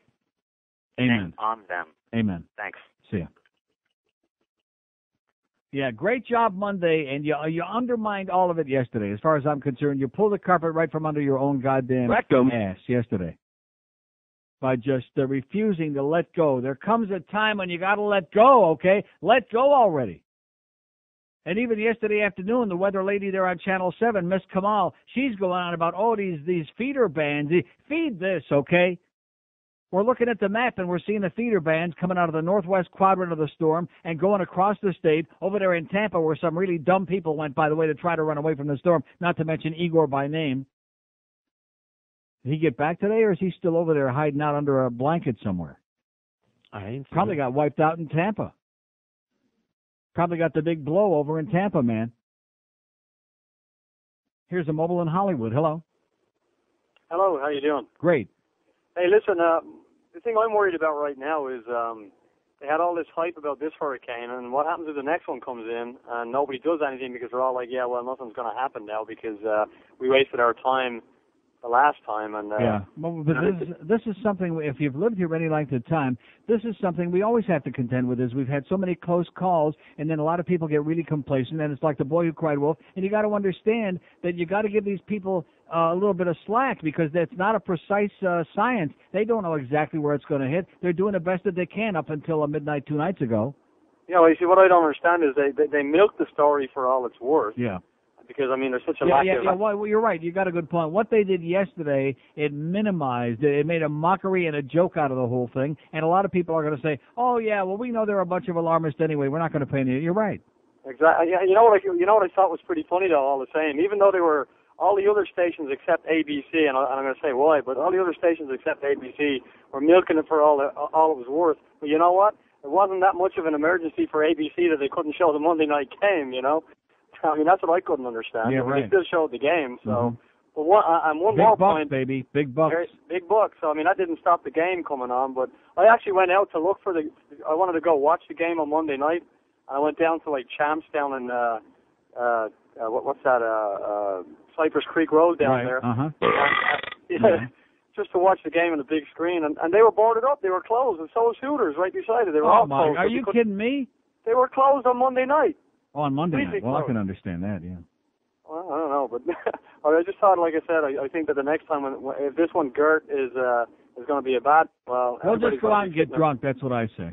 Okay, have a great day. Okay. You too. Let's just go out and have 2 or 3 kegs, huh? Let's get 50, 60 kegs, because who said, like I said yesterday, there's no law that says you got to drink water. Beer is mostly water. Soda is mostly water. Wine is mostly water. Just sit back and make sure you get enough fluids, man. And you know what Brian says is mostly water, too. That's what he says. Here's a mobile in Miami. Hello. Hello, Neil? Yes, sir. Hi. Did the hurricane vector shift while I was on hold? It's not coming back, is it? I don't know about that thing. We never got any more word about that. Yeah. Well, Mayor Maximo Copa for going to the store yesterday. I didn't realize I was being so horrible. But I had this one thing, watching yesterday on the news, I thought we were going to get the best live entertainment around. There was this reporter, they panned to him in North Bay Village, I think it was. And yeah. He was all wired up with a headset and microphone. And they start talking to him. He goes, well, I'm standing here right now in ankle-deep water. And I was going, oh, please, God, just light him up. Yeah. It was just I bet you Al Sunshine would have been upset about that. He's out there jeopardizing his life. I know. And, well, as far as those other people, I mean, if they want to go out and walk on those jetties and surf, I think it's free country, let them do it. Yeah. But, you know, as long as nobody has to risk their life to go and save them. That's right. That's the bad as long part. as we don't have to waste any time mourning about them the next day, then I agree with you. Right. Well, thanks a lot. Okay, nice thanks. show, Neil. Yeah, I want to subtract whatever I said yesterday. I want to retract it. I didn't say it anyway, did I? No. You just imagine it. Because I was sitting here getting sucked in because they kept saying it over. Oh, my God, these people are crazy. They're risking their lives. And I'm sitting inside here. I don't know what's going on outside. They're making it seem like, oh, yeah, we're going to get this tremendous rain, these gigantic gusts and all this. And there was nothing going on. The sun was shining. Nice going, Dwight. Like I said, you're an old, senile, silly old person, okay? Put some real news people on that channel. Some of us might watch it. I'm going to start watching 7 just for kicks, you know, just to see if Rick falls over the edge of the thing out there. 567-0560, pound 560 on the AT&T wireless line. Understand the family of that guy. I understand that they're ready to send a limo to pick Rick up today after work. Here's Homestead. Hello. Yeah, hi, Neil. How you doing today? Pretty good, sir. Hey, I'd just like to personally thank Bryan Norcross for scaring the you-know-what out of my kids Monday night. Yeah. Completely blew it out of proportion, 5 times the size of Andrew whatnot. They're both old enough to realize, you know, the magnitude of Andrew, but he didn't do him any favors by blowing it up like he did. And I'd just like to personally thank him. Okay. Okay. Whatever you said. It was, by the way, 3 to 4 times the size of Andrew, but nevertheless. 567-0560, pound 560 on the AT&T wireless line. It's 4 minutes till noon. Well, don't you understand? Brian had to have some reference point because that's what made him famous, was that made-for-TV movie they made about him, like he was some kind of an expert, some kind of a big shot. In fact, Brian's going to be making several appearances at the local tea rooms, I understand, to sign autographs. You can punch, kick him in the groin, strip the hair off his chest, and still he snores. Hello, I'm Bernie Copel, and I'm barely alive, but I don't snore, and here's why. When we go to sleep, my wife always carries her anti-snore gun. Not only is it easy for her to use, but it's very effective, too. And here's why.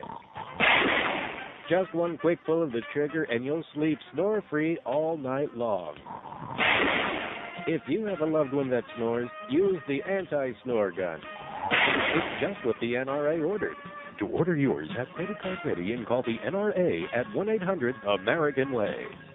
Okay, so here's the thing. The 11 o'clock coordinates, 29.9 north is the latitude, 79 is the longitude, west. And it's moving now at only 125-mile-an-hour winds, moving at 14 miles an hour, north-northwest. But I'm telling you, trust me when I tell you, more to the north than the northwest. And there's a chance, I mean, not that we live in those areas, but if you have any relatives up there, you're hoping that they have mudslides and your mother gets killed, things like that.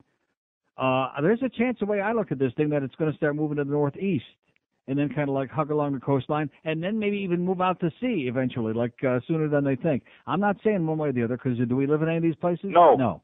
But just in case you're hoping that your mother gets killed in a mudslide. So anyway, like I said, here's a fax. It says, figuring I was going to get holed up with No Electric for a few days, I bought these brand new flavored peanut butters by Jif. chocolate silk, apple cinnamon, and berry blend. It says a great idea. They're fantastic. They're not like Ben & Jerry's, not that good, but they're really very good. How do you like? And also it says, Rimmer reminds me of Floyd. No bite, just a quick blow, is what it says. You think anybody in this audience has tried any of those peanut butters? They stunk. Yeah. Not that crazy about peanut butter, although it sounds pretty good. I could eat it right out of the jar. I don't eat bread. And especially after going yesterday to Albertsons and seeing that all the bread had basically been cleaned out. What are they doing with all that bread? I guess they're making sandwiches, okay? They figure the electric will be out, so let's make 50,000 sandwiches. They make bread pudding in the deli with it. Is that what they do with it? Mm-hmm. Huh. Hate bread pudding. 5670560, pound 560, although I do like rice pudding. Not good for it, but I love it. Here's a lady mobile in Pembroke Pines. Hello. Yes, hi, Neil. How are you? Great. Well, guess what? I saw Guiding Light. Really? I taped it last night, and you missed quite an exciting night. Oh, my God. Or it should have been during the day. What time was it on? It was on 3:07 in the morning. How I did I taped miss it. Hey, that? I wanted to see it anyway. Let me tell you what happened. You won't believe this. Go ahead. Edmund is supposed. I don't know how they did it, but Edmund is still alive. They shot him 82 times, and he's still alive. But he needs medical help, according to them. Uh-huh. Bleeding, and but he said he's going to get everyone who tried to do this to him.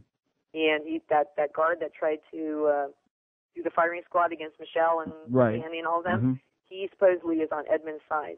So he's going to help him. He said he's loyal to him and not his brother. Uh-huh. And Selena went looking for Ben, because you know that Ben is supposed to now be Drew's father. Right. Okay. She went looking for him, and the maid she went over to the Santos house, and she went looking for him, and the maid told her he was down in the wine cellar. But the girl, Pilar. Yeah, Pilar, thank you. Pilar. Have you ever known anybody named Pilar, by the way? No. No, but anyway. But Pilar, anyway, set up a trap because she thought that Ben was going to go down there, and she hates him. And she had that guy Dietz set up a trap and rig a stair. Mm-hmm. And guess what? Selena went down and not Ben. And now she's at the bottom, and she can't move. She said that she can't move her body at all. Oh, boy, that poor Buzz, every time he hooks onto somebody, he's bad news. Exactly. So Drew's over there crying, Mommy, Mommy. And it was quite interesting. Boy. So you definitely have to watch it today. And to think that they preempted this so I could watch Al Sunshine waving his arms and bitching out this guy who was doing some business yesterday? All those guys were so stupid. Shame on him. Okay, can thanks. Can I give a shout-out? Go ahead. I just want to say to Joe, you're still a douchewad. And don't forget, Billy, God. Exactly. See ya. Bye. Okay, 5670560, pound 560 on the AT&T wireless line. We're getting lunch from Atlantic City Subs today, aren't we? We are. Excellent. We love Atlantic City Subs. We love them profusely. And sure hope that our good buddy Brad at Tony's yesterday did a land office business because they were smart enough to stay open. They sent over 40, 50 pizzas for us yesterday. Hope that they made a fortune yesterday because, like I said, if you had a brain, you'd stay open. And if Al Sunshine came over with his crew and his microphone to try to bet you, you'd break his legs and kick his ass out and say, go mind your own business, fatso. Here's Coral Springs. Hello. Coral Springs. Sounds dead to me. Sounds dead as a doornail. Let's try Miami. Hello. Hello, Neil. Yes, sir. Yeah, how you doing? I'm a surfer, and I went surfing yesterday in front of my house around 71st Street. Uh-huh. And, a couple of buddies of mine, we were out there in the water. All of a sudden, we see, cops just screaming and yelling at us. Mm-hmm. And all of a sudden, we just, get out of the water, and we got out of the water, and oh, we're going to give you a $50 ticket because the beach is closed. And I looked up in the sky, and not a cloud in the sky. Only $50. Yeah. Yeah, and that's what I said. And I said, the waves are, beautiful, man. What's the problem here? He's like, no, you can't surf here. The beaches are closed. Al Sunshine said that this and that, you know. Uh-huh. And so we said, all right, we're going to leave. And then we just got our cars and went to Haulover Beach. There you go. With all the Puncher and the other Channel 7 News and everybody were there. So we said, hey, let's join the party. Yeah. We went out and surfed the whole day. Dwight Lauderdale says, glad you had a good time. Yeah, a fun time. Okay, see ya. Yeah, Dwight Lauderdale, man, what would you have to talk about all afternoon if you wouldn't have had every 2.5 minutes, like I said, every 40 seconds, they're going back to footage again at Haulover Beach, all these people having a good time. And if we just had a window here and I could have looked outside and seen just how pleasant it was and the sun was shining, I would have said, all right, everybody go on down there. And then, of course, they would have come in here and dragged me out. That's what they would have done. For, spurring civil disobedience. The mayor would have probably got the Metro-Dade assholes in here. And believe me, there's plenty of them. 567-0560, pound 560 on the AT&T wireless line. Here's Pompino. Hello. Pompino. Yeah, hi. How you doing, Neil? Pretty good, sir. Good. I'm the same as the caller before. We went down to, me, my buddy, and my son, we went down to Pompano Beach yesterday. Yeah. And they closed off every bridge, all these cops. But one cop said stop, one cop let us through. So we started going down to Pompano Beach. Right. Two cops standing over about, I'd say, half a mile down the beach. We decided to go boogie boarding, surfing over there. 14-year-old son, he wanted to go. So, hey, it was kind of calm, though. I mean, we went down the beach real fast. Cop comes over to us, gave us a ticket. Did he? Yeah, we got a $50 ticket. Only $50. He goes, how could you do this? He was 14 years old. Then another cop came over and said, oh, leave him alone. You know, if you were off duty right now, you'd be in that water, too. That's right. So we sat there. Or at least he'd be cruising the tea rooms there by the beach. It was beautiful out there. Okay, pal. All righty. Great job. Everybody had a good time, okay? And at least those people that had enough balls to just say to all you porkers out there, all you fascists, go worry about something important, okay? Go worry about the looters that were getting ready. And we, again, want to apologize to all the looters who got screwed up again. They had all their plans. They had their maps out. They had all the code numbers. Everything was all set to go, and they got screwed again. Damn it.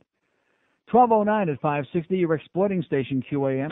This is 560 QAM. I have a hairy chest. I have a hairy chest. I have a hairy chest. Real men have hairy chests. I like to watch Baywatch. I like to watch Baywatch. I like to watch Baywatch. Real men like to watch Baywatch. I like to listen to Ricky Martin. What? I like to listen to Ricky Martin. Hello? Real men don't listen to Ricky Martin. Sorry, pal.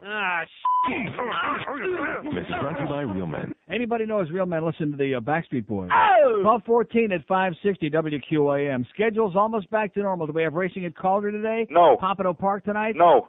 Have we had any word, by the way, from our sales department about any of these matters? No. No. Here it is. It's afternoon.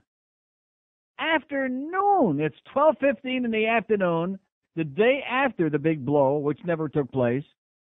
And have we had any communication from any of our sales holes about any of these things? No. No. So when I tell you all the time that these people just don't care, trust me when I tell you. I'm not exaggerating and not looking to make trouble. I'm just telling you exactly the MS, the way it is, whatever that means. Here's Sunny Isles. Hello. Neil. Yes, sir. How you doing? Hey, Great. I saw a great one yesterday with your buddy Bryan Norcross. Yeah. And they were cutting over to him. The one woman goes, instead of take it away, Brian, she goes, blow it away, Brian. Mm-hmm. Yeah. Hey, I bet you hopped right on that. Hey, during the hurricane, we were watching the Doors movie. Yeah. And like in '69, were you around here then when Morrison got arrested for No. showing his thing? And, No. one more thing. You know what they need to put on the hurricane watch is how to keep the weed dry. That's the only thing they don't tell Good us. point. Excellent. Great of course, I'll point, tell you huh? one thing. It's very safe at the airport, man. Yeah. Okay, Good see meet. you over there at MIA. See you there with the ramp rats. You know what we're talking about? Yeah, man. I bet you do. 567-0560, pound 560. Jimmy Johnson says, just say No. to American Airlines. Neil Rogers says, just say No. to American Airlines. Anybody with a brain says, just say No. to American Airlines. Unless you got some old tickets that you have to swap for some future day and you can't get your money back. That's the only time that I'll do it. And I got a couple of those deals where I've canceled earlier flights and I got to swap them in for a future date, which hopefully by then maybe they might actually get a flight on time once a week, but I doubt it. That's our poll question today. What's the last year that American Airlines had any flight that landed on time? 567-0560, pound 560 on the AT&T wireless line. Don't forget our buddy Sam's out there in the QAM van. He's got a card on right now. Sam Douchebag, our promotions man. That's right. Between 12:30 and 1:30, he'll be out there at the Shell gas station in Margate at 505 North State Road 7. He'll be at Fairbanks Dodge between 2 and 3 p.m. with his card on. And have you a chance to register to win a pair of Infinity Bookshelf speakers or a Harman card-on pack, which includes a receiver and Infinity speakers, plus Dolphins and Marlins tickets, too. Dolphins tickets, too. There you go. Probably on the outside, but you never know. There might actually be some on the inside. Now, let's see. He's going to be, that's right. He's going to be up there in Broward doing this. I sure hope that the turgidity police don't see that Sam's got a card on. Here's Pembroke Pines. Hello. Hello, Neil. Yes? I want to talk a little hockey with you, Neil. I'm Yeah. wondering why Peter Worrell is up in Quebec and not working out with the Panthers right now. Who said that? As far Not as true. Is it not true? Is he down here now? Who told you that? I just see it on the Panthers website that he's up in Quebec. It's not true. Is he here? Yes. Oh, that's good to hear because he's going to be playing on the first or second line in the exhibition game in Knoxville in Tennessee. When is that tomorrow game? night? Tomorrow night? Uh-huh. Do you know what chance? Well, wait a minute. Let's see. Are we carrying that game tomorrow night? Yes, we are. 7:15 to 11 o'clock on Waxy on 790. Do you know what channel is on TV at all? Not on TV. You think exhibition games are on TV? not our exhibition. I thought maybe Sports Channel might. Although no, it's not on. Although there's I think the Red Wings and the Rangers tomorrow night are on. Oh. Somewhere. May I call someone a douchebag? Go ahead. Bryan Norcross dresser, you're a douchebag. Okay. 567. We got 200 open lines now. All of a sudden, we've been rolling along here today, and we haven't had too many apologies from the people that. You know something? I just don't understand you people. Here was Albertsons wide open, and no, Albertsons is okay. They had a pretty good selection of most stuff, except the bread that was cleaned out, and of course no water. But who wanted that anyway? And they were very nice in there and very friendly, and the price was right, and I spent about $40 on groceries. And like I said, there's $40 I spent in there that I never would have gone in a million, and I'm only one person, okay? I'm just one schmuck. You can imagine all the people that went by all of the Albertsons yesterday and unloaded their cash on whatever they had in stock. What's the problem? And you remember the truck driver that called me yesterday and said, oh, well, the Publix people, they won't let us truck this stuff. What's that got to do with anything? I'm sure that there was stuff on the shelves, right? So they're cleaned out of bread and water. Big stinking deal. You can get that in prison, for Christ's sake. What's the big deal with bread and water? You know? Some of us want something a little more exotic like that. They're like maybe a little Ben & Jerry's would be great, you know? Like they had a good selection last night at Albertsons. And maybe whatever. Little pasta, a little meat, a little something, a little sustenance to put in your puss since people got to eat, even the day after a hurricane that we didn't get hit by. I just don't understand you guys. Oh, gee, you don't understand. There's a hurricane warning. There's nothing going on, okay, Al and Mr. Mayor Pinga? There's nothing going on. It's the all clear. You know how they have the air raid sirens? And I know they used to do this too. They have an all clear siren. What do they do that on? Is that for like fire? Have you ever heard that? Maybe that was during the war. They did that in London or in England. When they were dropping bombs, then they would have an all clear siren that they would blow when the last of the Los Bombas were on the ground. Yeah, I think that's where it must have been. Or maybe I just dreamed it. But what's wrong with that? Why couldn't they just have a bunch of sirens go off and say, okay, no need to panic anymore? Wouldn't that have been a breath of fresh air? That would have been sweet. Then everybody could have grabbed their surfboards, their boogie boards, their goddamn whatever the hell they were grabbing, and gone out there and had a good time without having to be worried about dragged away by the goddamn surfboard police. Just because Dwight Lauderdale is an old fuddy-duddy son of a bitch who's all bent out of shape. And you're not fooling us, Dwight, okay? You were loving it, baby. You were loving it. And that cross-eyed bitch that was on there with you guys were loving it. Because that's the only thing that gave you any material. There was nothing else going on. That was it. Here's a mobile in Fort Lauderdale. Hello. Uncle Neil, how you doing? Great. Good. I'm surprised you didn't say anything about Tom Jicha's article in the Sun Sentinel about the same thing. Didn't see it. They were talking about Tony Cigaretto was having a big pupic about the same thing as far as the showing the beaches, and he wasn't going to do it or he wasn't going to let them do it. But the station decided to do it because all of the competition was doing it. Where is this in the Sun Sentinel? I think I don't remember. I'm not at home anymore. It's on like the 5th or 6th page, and all of that hurricane garbage. There's a big article. It's a quarter of a page, I'd say, on the right-hand side. Oh, yeah, here it is. Here it is, Tom Jicha, who still hasn't discovered the spring radio ratings or our FCC fine. Nice going, Tom. Yeah, but then one more thing, a big waste of tax dollars. You were talking about not paying the toll. Well, I just got on at Griffin Road at the Turnpike entrance there. Right. They got the toll collector sitting out there, but not taking any money. Telling All right, let's hear it. All right. He's telling me, I'm going to drop my quarter in the little basket. Yeah. Right? And he says, oh, no tolls. So they're sitting there, taking their paychecks, but they're not collecting any money. Unbelievable. Hey, Uncle Jeb's working again, isn't he? That's beautiful. Yeah. Thank God we got so much spare cash. Only in the Banana Republic, baby. Only in Miami. Right. Have a great day. Thanks for the good news. So, yeah, here's Tom Jicha has got a whole big course. Wow, I'm glad the guy called and told me about it. I never would have found this and the article either. Well, look at that picture of Tom. His face looks as fat as the whole goddamn country. They could have had the weather map on his puss. Look, seriously, look, his face looks like a globe of the world now, Tom. One thing I always said about Tom Jicha. He's body stupid! Floyd TV, accurate and excessive, he says. Better safe than sorry. However, a little less would have been better yet, says Tom Jicha. Attaboy, Tom. South Florida, does he say anything in here, by the way, about laughing? We'll leave that up to Barry Jackass, since he's got a column a day about 1790 on your AM dial laughing, that they're laughing, that put the NOAA weather channel on from 8 o'clock Monday. Maybe they still got it on.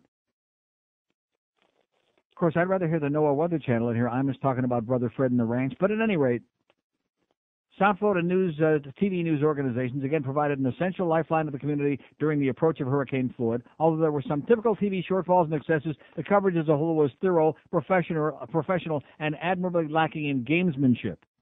However, the sheer extent of it probably triggered more apprehension than necessary. 5 days out, there were regular hurricane bulletins, including the most widely watched programs and sports events. Since Sunday night, there's been virtually nothing else on the news channels. When television does this, it creates its own alarmist climate, no matter how reassuring on-air talent tries to be. And then he goes on and on. The National Hurricane Center forecast, thankfully, was laser-like in its accuracy. That's right. Nevertheless, Channel 4's Bryan Norcross fretted that the tracking model was so accurate that it will fuel a false sense of security in the future. Although Starcross seemed to be genuinely concerned about the safety of people, secure viewers don't watch TV weather reports around the clock. And I'm going on to see if there's anything in here. TV also stayed too long at this hurricane party. Right, Tom? Oh! It was fairly obvious early Tuesday morning that the greatest danger had passed. Even Tom Jicha knows that, in spite of the fact... He's body stupid! How do you like that? Before 8 a.m., Channel 10's Don... No. Whose calm, reassuring approach shone, or was that shined, or stood out, reported we're not going to have a major hit. How do you like that? Before 8 o'clock yesterday morning, my good buddy Don, who's the best, within a few hours it was becoming apparent South Florida was not going to have to endure even a minor hit. Good news has become great news, Channel 7's Lori Jennings exclaimed in early afternoon. The Marlins have played through worse weather than the area experienced on Tuesday. Nevertheless, coverage continued into the evening. The necessity to fill the air without anything substantial to report resulted in a similar faux pas, in a familiar faux pas, and a bunch of crap. The only place anything visually dramatic was happening was at the beach, which officials were trying mightily to keep clear and safe. There are always foolhardy souls who will defy nature for the thrill of it, but the presence of TV cameras turns the few into the many. Attaboy, Tom, like I've been saying all morning long. Tony Cigaretto of Channel 6 vowed early in the day he wasn't going to encourage these glory seekers by showing them on the air, glory hole seekers. However, his staff paid little heed to him as the beachgoers did to police. Within an hour, WTVJ had shots from several beaches of people tempting fate. Why not? Every other station was doing it. Some were even interviewing the foolhardy. This will only serve to increase such adventurism next time. Sooner or later, somebody's going to lose his or her life trying to be seen by the folks at home. It'll be a steep price to fill airtime that doesn't need to be filled. Let's hear it for Tom Jicha. Attaboy, Tom. God damn it. He's body stupid! Yeah. Too bad he didn't write anything about Al Sunshine. Maybe he didn't see that. Oh, I'm going to do another 5 hours on Al Sunshine. I'm refusing to leave today until I have it all out of my system what an asshole he is. Giving people a lecture because they had the audacity to stay open while the sun was shining and people were hungry and wanted to buy stuff. How do you like that, huh? You got some fucking nerve, man, Mr. Businessman, to jeopardize the lives of these people and coerce them. And he must have asked this guy the same question 18 different times about his employees. And the guy kept saying, they're here voluntarily. Nobody is here now who wants to be home or doesn't have all their preparations done or, whatever, all their drinking done, whatever. And that was never sufficient. He kept asking, he kept hocking his arms and hocking the same crap. Next time that happens, I'm going to tell you right now, we're going to pay somebody to beat the living crap out of him right there on TV, right on Channel 4 News, live. We'll get Tom Green to bring a crew down. We'll get Humplick to come down. And a big black guy named Ben and just beat the snot out of Al Sunshine with a goddamn baseball bat. And the crowd, everybody in town will be going, all right, something really good came out of this storm. Too bad it had to be Alan Funt, you know. 26 past noon at 560 WQAM. Jimmy Carter is looking for a miracle. The former president is trying to push puss in Bosnia. And now Dr. Jeremy Burnham will give us a dramatic reading of Pretty Fly for a White Guy by The Offspring. Dr. Burnham? 1, 2, 3, 4, 5, 5, 6. Yes. He needs some cool tunes, not just any will suffice. But they don't have Ice Cube, so he bought Vanilla Ice. Now cruising in his Pinto, he sees homies as he taps. But if he looks twice, they're gonna kick his lily. Now he's getting a tattoo. He's getting ink done. He asked for a 13, but they drew a 31. Friends say he's trying too hard, and he's not quite hip. But in his own mind, he's the dopest trip. Give it to me, baby. Uh-huh, uh-huh. Give it to me, baby. Uh-huh, uh-huh. Give it to me, baby. Uh-huh, uh-huh. Give it to me, baby. Uh-huh, uh-huh. No. 12:31 at 560 WQA. And by the way, thanks to our good buddies at Atlantic City Subs. God, are they good. Oh, man. And they know how to do this, how to send it just the way I like it. You know what I'm saying? Just exactly the way I like it, without all that bread. But nevertheless, Atlantic City Subs, 3355 Sheridan Street in Hollywood, for some of the best damn stuff you've ever put in your puss, and they're just great to us. Thank you, all our good friends over there. Where are we going here? We got Hank Goldberg coming up at 2 from Shula Steak 2 today, which obviously is open. We got the Hurricane Hotline, 6 o'clock tonight. Anybody interested in that crap? Kimba Boatcamper, 8 to 9:30. Marlins at the Giants. Boy, I'll tell you one thing. Monday, you know, when we had the day off and everybody was really getting hyperventilating about Hurricane Cliff Floyd, I bet you we had an audience for that Marlin game. You know, the one that started at noon with the pregame show. You could have fit in the phone booth and had room for the goddamn Laotian army in there. Nice going, Greg. Wait till we get that. If they get, I think they only need now like 2,000 more, which they'll never get. People to sign up for that WNBA team in Miami. They needed 5,000 and some, and they got like 3,300, I think. They're never going to get it. But if they do, let's carry the WNBA here on QAM. Oh! Right in the middle of daytime. Oh! Here's Miami. Hello. Neil, how Yes, you doing, sir? Great. And let's not forget on Monday that President Clinton declared the whole state of Florida a disaster area Yeah, well, we already knew that before the storm. before it even hit. Right. And also, Bryan Norcross trying to be the big shot.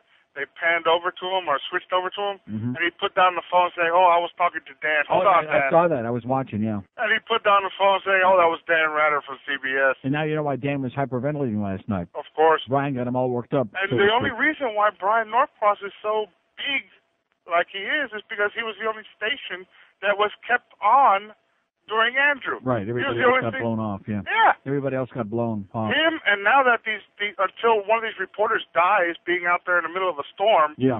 it was started by Norcross again. One of their reporters Right. was out in the van How during come Al Andrew. Sunshine? How come Al Sunshine isn't running around out there bitching those people out for jeopardizing life and limb in the middle of a storm? Until that's what started it all. Until one of these reporters loses a life or gets seriously injured, they're not going to stop. I'll tell you who's the worst at that is the Weather Channel. I mean, they do that constantly because they cover the whole country, of course. Right. So anytime there's a bad storm of any kind, they got some poor bad. Usually Jim Cantore, they must hate him like poison. Some guy out there with a goddamn trench coat and with the umbrella. I'm just the wind is blowing. The guy's practically getting blown in the goddamn ocean, and that's their idea of covering a storm. Shoot, all these channels had a reporter in the Bahamas and Nassau in the middle of all this. Yeah, man. Doing reports Yeah. on, the wind is picking up and we're getting rain. That's really been sadistic when you send your people to the Bahamas, even when the weather's good. Okay, pal. See you later, man. See ya. 5670560. And I'm so glad the guy called about the Tom Jicha column. Pretty damn good, Tom. Oh! By the way, did you hear about that spring rating book and the FCC fine? No, that's okay. We don't want to get any publicity here on QAM because, after all, that would be bad. Well, I mean, the guy only works here like part-time, filling in for his racetrack buddy, Ed Kaplan, but I'm not a racetrack buddy, so we sure don't want to talk about Fat Neil anymore. You know what we're saying? Uh-huh. Good. Here's Coral Springs. Hello. Hey, Neil, how you doing? Great. Well, listen, I got to complain about those police that were out there Go right collecting ahead. taxes. Let them have it. And those kids are just trying to have fun. Mm-hmm. I've been to Hawaii, and kids out there surfing waves that are 5 times higher. Every and day. they don't give them tickets. That's right. It's against the law to have fun in this town. Well, we knew that. Yeah. Well, what a shame, what a waste of tax dollars. Instead of helping somebody. And like I said, I feel really guilty because yesterday I was getting sucked into all the hype from Dwight Lauderdale about people jeopardizing their lives as if there was some big storm coming. And I as soon as I walked out the door, I felt like an idiot because I walk out of here to my car and the sun is shining and nothing ever happened. It was a beautiful day. Yeah. You know, I was going to go to the beach myself. Amen, sir. Okay. God bless you. We apologize profusely to all those people that were just out there trying to ride it, okay, and a few waves too. Bunch of bullcrap, bunch of fascist porkers that we got around here. You got nothing better to do? I'm surprised Al Sunshine wasn't leading the pork brigade and arresting people that were trying to open their business yesterday. I mean, we had a hurricane warning. Now, maybe somebody who's a little more familiar with the law, it can explain this to me. But when you have a hurricane warning, is that equivalent to like an emergency? You know what I'm saying? A state of emergency? Did they declare a state of emergency, like officially? I don't know. Do they have to do that to have the evacuate? I don't know how that works. But it would seem to me that unless they declare a state of emergency and they mandate that everybody close their businesses, they got no business telling you whether you can be open or not. You open up your business, I want to come in and buy some goddamn batteries or buy a goddamn pizza or whatever it is. That's my business. It's like prostitution. You want to sell your ass? What the hell's the government? What's it their business sticking their nose in it? You know what I'm saying? Or any of their other body parts. By the way, how's that prostitution ring in Kendall coming along? With those 5-year-old girls. Here's Pembroke Pines. Hello. Hello, yeah. Yes, sir. Yes, I woke up about this morning about 9 o'clock. I came in with Rick and Suds, and they said that the thing was coming back. It's making a U-turn. Uh-huh. And it's coming back about like 7,000 miles an hour. Uh-huh. And, yeah, okay. Okay, well, Rick's real proud to have you listening to that show, okay, sir? 567-0560, pound 560 on the AT&T wireless line. It must be one of Rick's deer-on-the-wall buddies, huh? Here's Miami Beach. Hello. Hello, Neil? Yes, sir. Yes, sir. My name is Bob. I think I got that. And This isn't Bob from FPL, is it? No. Oh, thank God. No. Good. I have called you before from Chicago, but what I have to say now is very important. It's more important than life and death. Really? Yeah. Okay, Bob, I'm sitting on the edge of my seat. I know someone very important named Pilar. Yeah. And I was very surprised that you did not know this. I've never heard of anybody named Pilar. John Wayne's last wife was named Pilar. Oh, my God. Are you serious? Oh, my God. Wow. Serial, yeah. Huh. His last wife before he Now, that's not Marion Wayne that you're talking about. His real name was Marion John Wayne? Yeah. John Wayne, the one that we all know and love, born in 1907. His real name was Marion. Yeah, Marion, you're right. Right. Yeah, Marion Morrison, that's right. Right, there you go. His last wife, just before it kicked off. And he used to like to dress up, I hear, too. But anyway. Yeah, and she just got married. I hear she was a Pilar of strength in that family. Her name was Pilar. She was from someplace, I don't know, South America, Central America. God, I'm so glad that we finally found out that there actually was somebody else in it. The Guiding Light wouldn't make up something like that. No, I wouldn't make this up. No, not you. I'm talking about Guiding Light. Oh, Guiding Light has somebody named Pilar on there? Yeah, right. That's why we're stuck with it. That's where they got it, I guess. Excellent. Okay, and I got one more thing to say. Yes, Bob? I went down to Nick's the other day. Right. I went on a Wednesday. They do not give a discount on a Wednesday. They give it on Monday and Tuesday. No. I hate to break you that news, but well, they what told do you me. mean? How is that possible? I know. That's what I asked them. I says, I've been listening to Neil Rogers for the last 4 years. And I got it right here on my copy in front of me, Tuesdays and Wednesdays. We've been doing this for a year, almost 2 years now. I don't know how to break this to you, but I went down there on No, it's not a question of breaking it to me. You better break it to them, or somebody better break it to our sales guy, John Penis, or maybe break their legs. And they broke it into a million pieces with them, and I hollered and carried on. So they finally gave me the discount, but they told me don't come on Wednesday for the discount anymore. It's Monday and Tuesday. Okay, we better get it straight now with John Penis if we ever see him again. Thank you, Bob. It was a real inconvenience talking to you, Neil. Okay, see you. Okay, bye. Okay, I think you're just being a jackass. Although it wouldn't surprise me knowing it's 12:40, by the way. If we had any communication from our sales department today about any of these things? No. None. Zero. Have we even seen any of them? No. So listen, Miss Goody Two Shoes, Screw Ann, our sales manager, don't come wandering in here some morning again like you're famous and doing about once every 3 months and asking me, oh, hi, Neil, how's everything going? We missed you so much on your vacation. Don't give me that crap again. You know how things are going. Same as always, sweetheart. Your people are famous for at least being consistent, doing nothing. service doesn't exist here. Just give us the uckin' money. That's our motto here at QAM. Give us the money. Don't expect no service. Don't expect no results. We just want your money, okay, because we're big shots, and Greg wants to put another notch in his belt.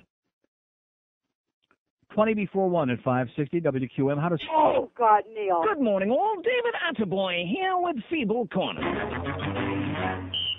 A man walked down the street and saw a new restaurant. Outside the restaurant, a sign read, "Where silence is golden, but kind words come with dessert." Curious, he decided to have lunch there. He was shown to a beautiful table with a white tablecloth and fresh-cut flowers, and was greeted by a very lovely waitress. She simply beamed a smile and readied her pen and pad. "I'll have the stew," he said. She took his order and nodded politely and returned with his meal. During lunch, he thought about the restaurant's unique slogan. When he had finished, the waitress gestured toward the dessert menu. At that moment, though, he began to feel quite ill. "No dessert for me," he said, holding his stomach, "but can I still get some kind words?" To which the waitress politely responded, "You look like a very nice man who likes to keep happy and healthy, so I wouldn't eat the stew." This is David Atterboy with Feeble Corner.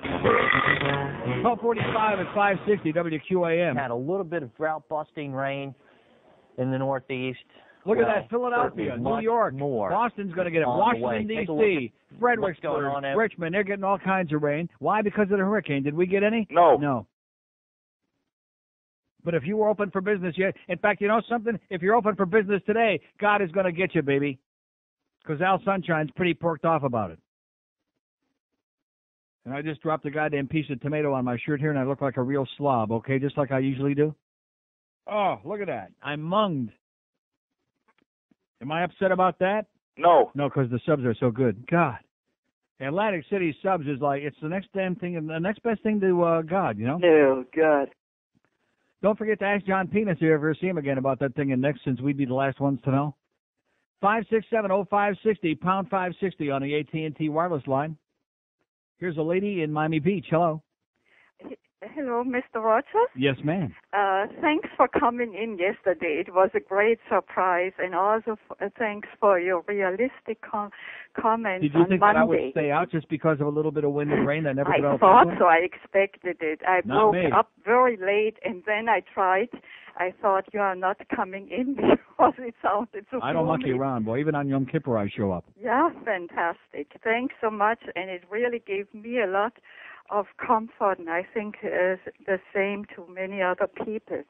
What I wanted to ask you, in the mid-60s, I read an article in the Miami Herald about seeding. Oh, you mean back when it was like almost a real newspaper, yeah? It was in the Miami Herald about seeding hurricanes, and I think silver bromide. I'm not sure which chemical. And then... Amyl nitrate. Pardon? Yeah. And then they were also stating that many foreign countries are against it because the direction could be reversed against them. And last night on radio, there is Art Bell. Oh, a crazy person, yeah. Certifiable. Needs to be put in a rubber room. He had a caller talking about a movie, The Big Storm, and also talking about manipulating storms. Yeah. Do you think there's a chance secretly? No. And no, he's a certifiable person. He belongs in a rubber room in a straitjacket. Yeah, I know that. No. But as I mentioned to you, thank God he's not paranoid, though. Yeah. It was not. I think little men from Mars are the ones that started this hurricane. If you ask me. He's talking about okay, sweetheart. that too. Just say no to Art Bell. But there is no such seeding. But I was reading an article in the mid-60s. Yeah. That's what you said. And a lady also called in on a radio show at that time. Okay, well, listen, I think we got a bad connection.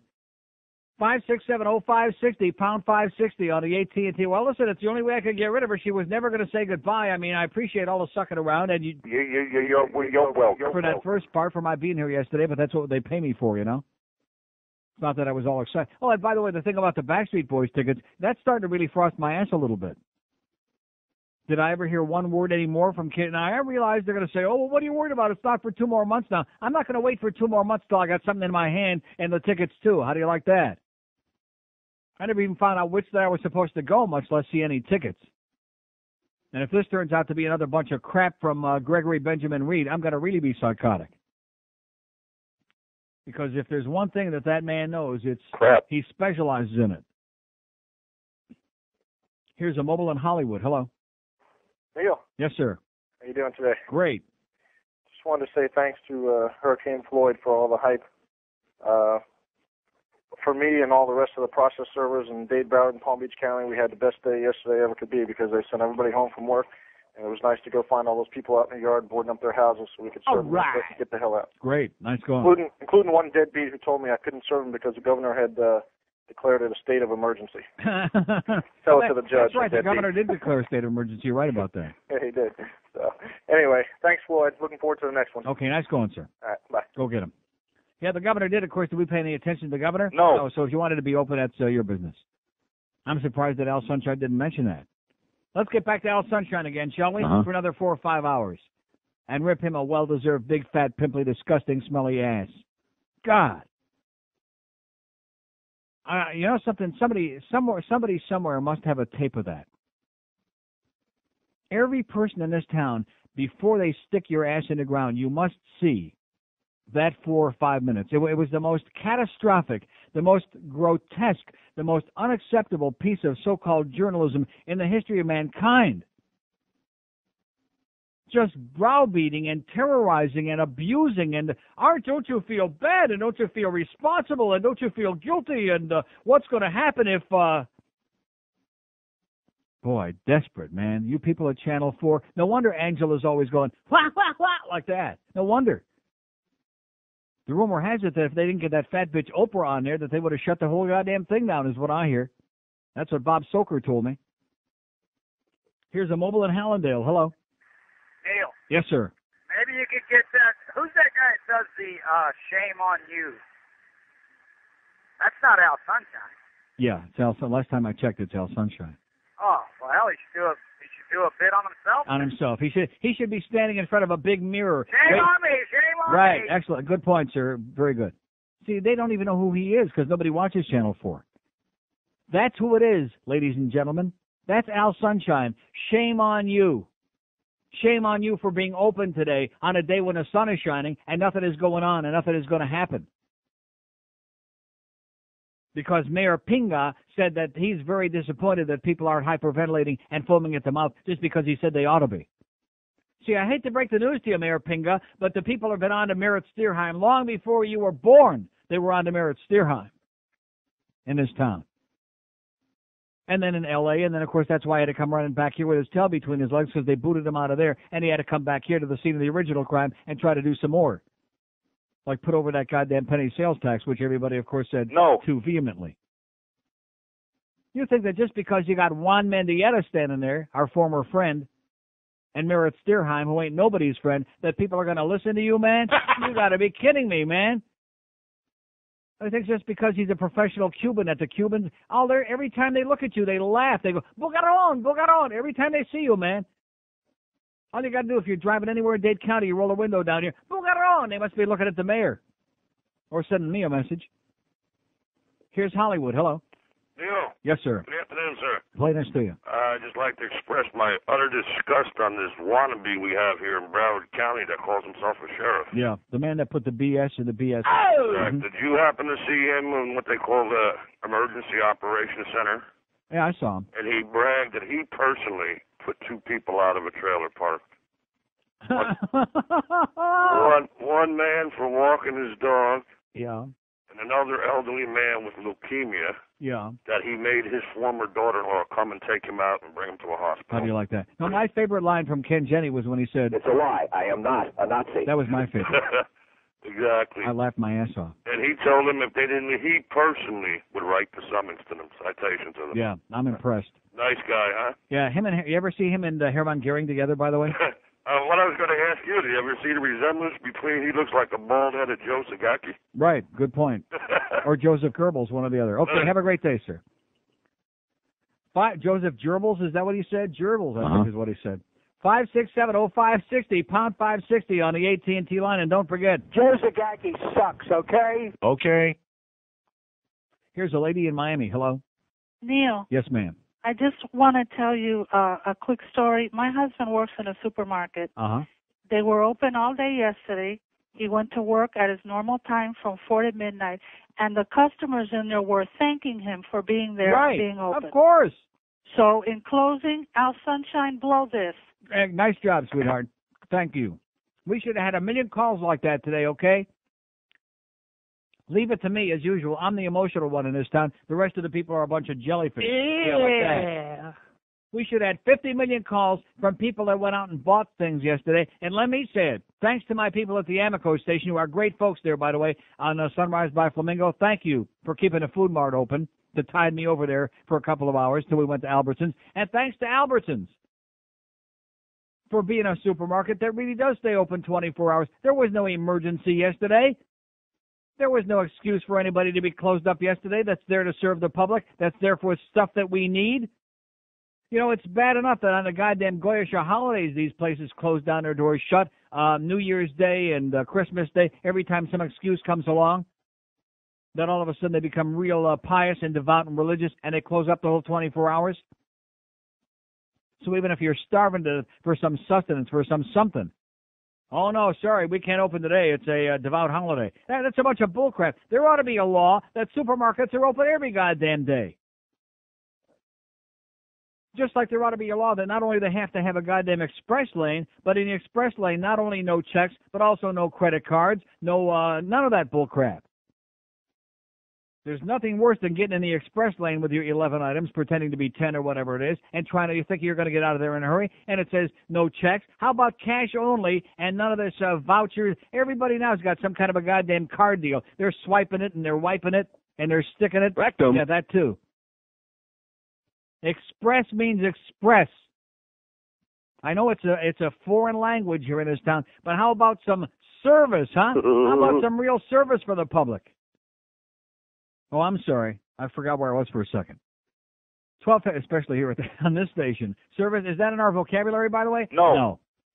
We have 20 dictionaries in the building, and if you look at any of them, the word service has been removed. It's been blacked out. Not whited out, blacked out. Oh, by the way, Schvo Griffin said good morning this morning, and thank you. And she also said, you know, Paul Castronova? He's an asshole. 12:56 at 560 WQAM. It's a 1 to 2 hour.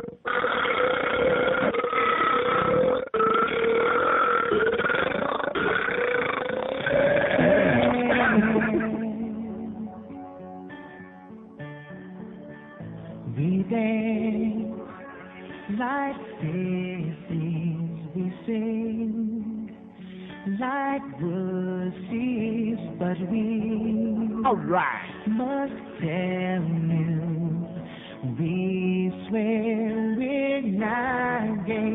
If you wore these outfits to class, they would kick your ass. Regardless, we swear we're not gay. We look like inferior designers. We sing like a just girly wire. But we're straight. Our agent says we gotta say, we swear we're not gay. Our biggest fans are 12-year-old girls who think we're as cute as can be. Yeah, but as they get older, they all figure out we're hiding our latency. One thing is for sure, we get manicures. We do. Wash our clothes on the delicate cycle. Want to do obsession with your Michael. But today we think that we had better say, we swear we're not gay. I swear we're not gay. 103 at 560 WQAM. So anyway, they're giving actually noon advisories now on a hurricane. How do you like that? Instead of just every 3 hours, they're maybe hourly now. 30.1 north is the latitude, 79.1 west is the longitude. It's 245 miles south of Myrtle Beach, South Carolina. It's moving 125 miles an hour. The pressure is 946 millibars, which means, well, that's why you got 125 mile an hour maximum winds instead of 155. And it's still moving north-northwest at 14 miles an hour, but more and more north all the time. More and more north all the time. Looks to me like North Carolina is going to get again, huh? Let's hear it. Not that we don't like you people up in North Carolina too much, but better you than us. We'll send you some batteries, okay? And then we'll pee in the water and send some up there. Hey, they're used to it. 567-0560, pound 560 on the AT&T wireless line. Here's Miami Shores. Hello. Neil. Yes, sir. Hi. I wanted to tell you about the Dunkin' Donuts being open on Miami Beach. Yeah. It's so crazy because the only thing that the cops allow open is their stupid Dunkin' Donuts so they can shove their pussies full of them. That was great. That was the greatest call of the year. Okay. It's a hit with an S. 567-0560, pound 560 on the AT&T wireless line. So the Dunkin' Donuts, probably the one Alton Road was open there, you know. Don't want to get those donuts too soggy, but nevertheless. Got to keep a big smile on the porker's puss. Here's Miami. Hello. You bring sunshine to my days. I can tell you a couple of items, Neil. Yes, sir. The lady that called, I don't know, about an hour ago, saying that if you lay in the mud next to the alligators, nothing will happen to you. The hurricane in 1926 kills over 600 people in South Florida, and there were no high-risers then. Oi! Another thing, if you think the media have made, what they always do here, I mean the English-speaking media, you would have to listen to the Cuban radio station. Worse than that. I can't even begin to imagine that. Talk about they hyperventilating when the sun is shining. Right? Worse than that. It was really unbelievable. Yeah. And Mayor is not Mayor, what you call it, Mayor Pinguita. Yeah. No, so, treat him right. You're cruel with him, though, because he's not a bugarron. The reverse of bugarron. Okay, him and Ricky Martin. Okay. Uh-huh. He's a good catcher. Bottom feeder. Okay, thanks. And once in a while he pitches. Okay, see ya. Bye. Bye. Kind of like Babe Ruth. 567-0560, pound 560 on the AT&T wireless line. Now, in fact, Sam was telling me that they tried to hook up Jordan Knight and Ricky Martin, and they got into a bitter fight about the bottom. So they decided to go together to that gym, that Bitter Bottoms place. Here's Tamarack. Hello. Neil? Yes, sir. I wanted to ask you a question. Oh, wait a minute. They got one of the Weather Channel guys with his blue rain trench coat up there in Charleston, South Carolina, almost getting blown away on the air. Go ahead. I think when Mayor Pena stands in front of the TV cameras, we know what he's trying to accomplish. But since you're an expert on ratings and so forth, what do these local TV stations gain in either money or ads or viewers or career moves or whatever, appearing with Dan Rather? What do you mean by career moves? Look at Miss Norcross. He became not just the weather fairy, he also became a news anchor, made all kinds of demands, got himself a lot more money. That's what they're all hoping for. They're hoping to be there in the middle of the big one, so somebody will notice them, they'll get a lot of publicity, and now all of a sudden they're a star. Look at all the people that covered the O.J. trial, and all of a sudden, that John, what's his name, on MSNBC, Gibson, and all these other people, Greta Van Susteren, Ava Brown, all these people. Do you believe these local stations do exploit an event like this for their own personal benefit? Of course. You bet. That's what they're all about, is exploitation. You know what the key is? Whenever there's an event on, like an award show or a football game or whatever, these stations, and they all do it, they all use those crawlers across the bottom of the screen. Stay tuned for the 11 o'clock news. They're constantly promoting, because they want that lead-in audience, Oh, yeah. So if it's not about money, what is it about? Well, listen, every one of these channels had, like on Channel 10, which we had on all day yesterday because of our incestuous relationship, plus I like Don No. But anyway, the crawl across the top, live, local, late-breaking. Exactly. I mean, you talk about crash and commercial. How about dropping that crap just one time? We know, you got your logo on there. We can see whether it's 7 or 10 or whatever it is. We know what we're watching. And stop being so goddamn crash and commercial that they can't do it. Do you think they're able to do that more in South Florida because of the transient nature of the population? No, they do it everywhere. You don't think the fact that there's so many new people here all the time? No, they do it everywhere. The media it's a whorehouse. All right, thanks, Neil. And have a great day. In fact, like I said so many times, if Tammy Faye had to be the one to say... The media is sick and needs help badly. If she had to be the one to tell you, what does that tell you about the whole deal, huh? God. Look at that thing moving. Look, straight north now. I just saw that last move up there as it darted toward the Carolinas. Look at that. Oh, man, that thing is going to go smashing into North Carolina like Grant took Richmond, man. Woo! Take a puke at that. Now, the problem with this, wind-wise, of course, is very bad because we've got extensive damage for Category 3, almost extreme for a strong 3. And right now, we don't think it's going to change much in intensity before landfall. It could weaken a little, but we do have the Gulf Stream right offshore, and we think that might keep it as a strong Category 3 all the way to the coastline. Time frame, as I just mentioned to you, later tonight, early tomorrow, and of course it depends also on exactly where it makes landfall along the coast because the coast angles up toward the northeast. Yeah, see, that's the problem when you stick it out like that in North Carolina. Now, see, Florida's like way, way west of the eastern shore of North Carolina. They're sticking it out there. Sometimes when you stick it out, you got real problems, man. It gets blown away. It's 9 minutes after 1 at 560 WQAM. Hey, enough of this talking. If you can't get enough of the likes of Dr. Laura, how about this? Oh, Doctor Radio.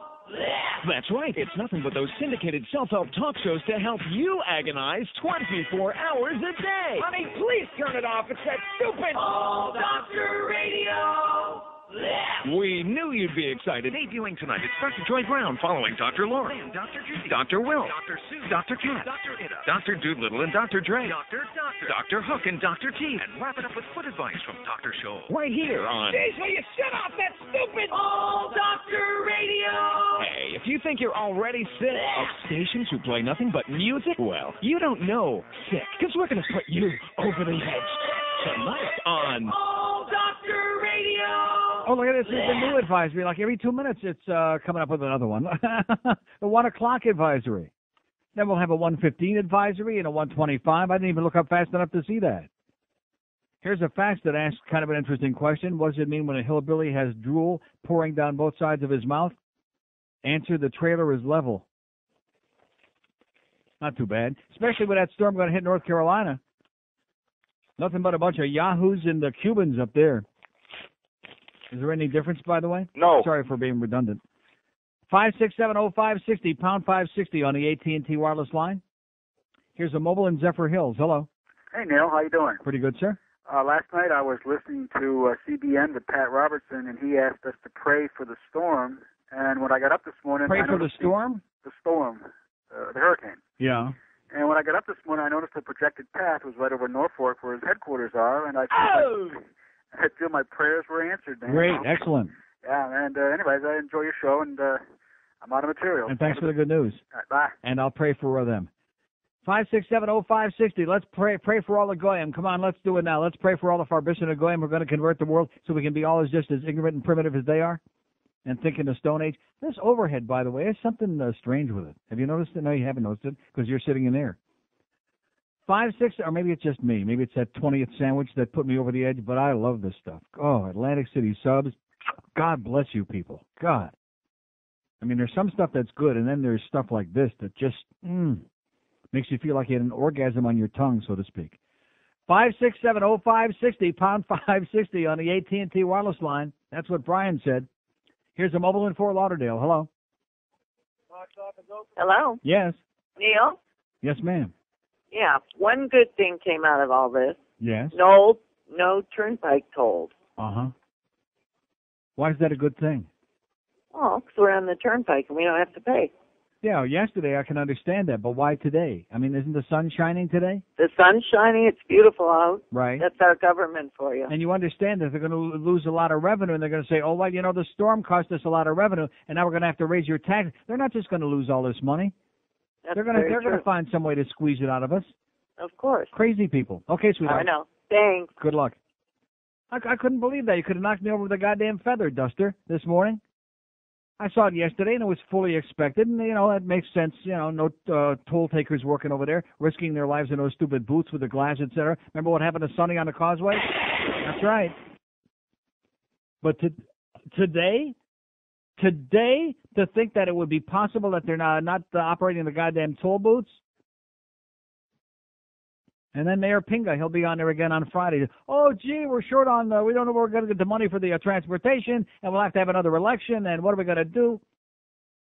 5670560, pound 560 on the AT&T wireless line. Here's a lady mobile in Miami. Hello. Hi, Neil. How are you? Great. I don't know who to trash first, Channel 7 or Mayor Pinga. Go ahead. Okay, well, all right, thank you. Channel 7, if you look at their graphics now, the storm is still sitting off of Miami, even though it's battering South Carolina. Right. They still have it sitting off the coast of, like, Miami and West Palm Beach. It hasn't moved at all. The eye of the storm is east of Georgia.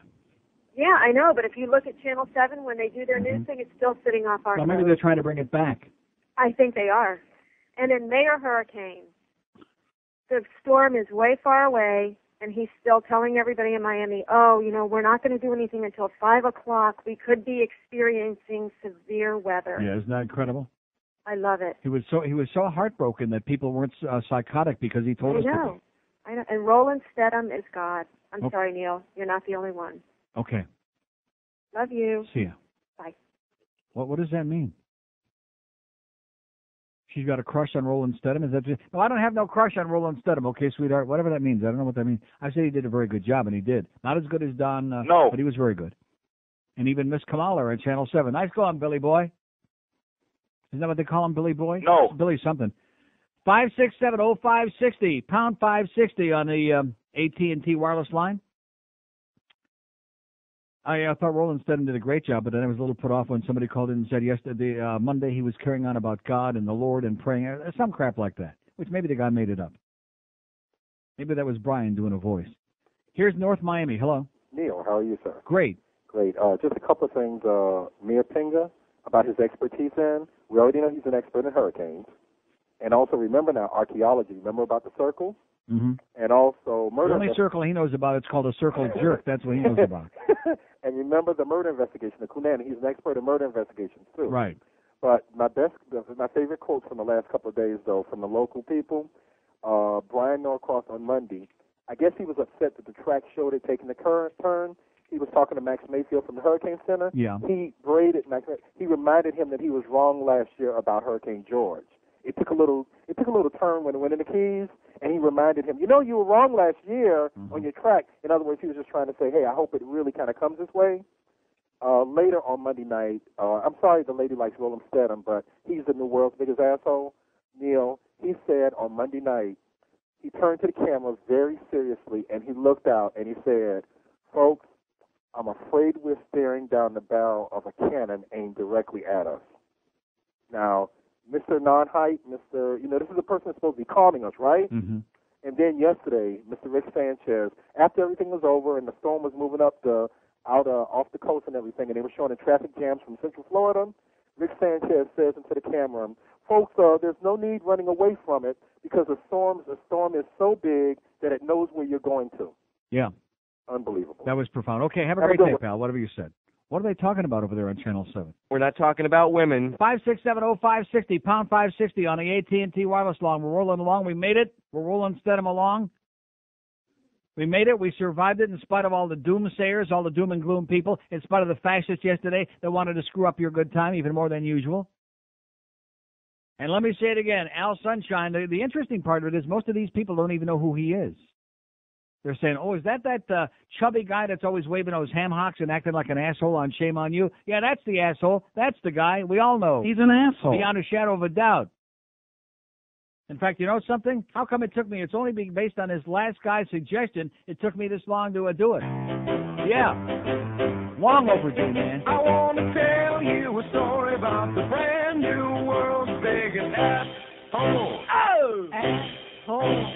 It's a brand new story about the brand new world's biggest asshole. Asshole. His name is Al Sunshine. And he's the new world's biggest asshole. All right. Oh, yeah. I think I'm just going to do that the rest of the show. Just keep playing that over and over again. I'm serious. I'm just blown away. The hurricane was supposed to blow us away. That didn't happen. But I'm blown away by his performance yesterday. At least 20 years for overacting. I mean, the interrogation, the guilt trip, the whole the Gotham thing there, whatever that thing was that he did, besides embarrassing. You're a jackass, Al. You're an idiot. You're a goddamn dinosaur. Here's a Mobile and Homestead. Hello. Mobile and Homestead. Hello, am I on? Yes, sir. Sounds like you. Yeah, afternoon. Whatever my name is. Yeah. Anyways, my comment is on this. Is on the definitely on the news anchors. We got.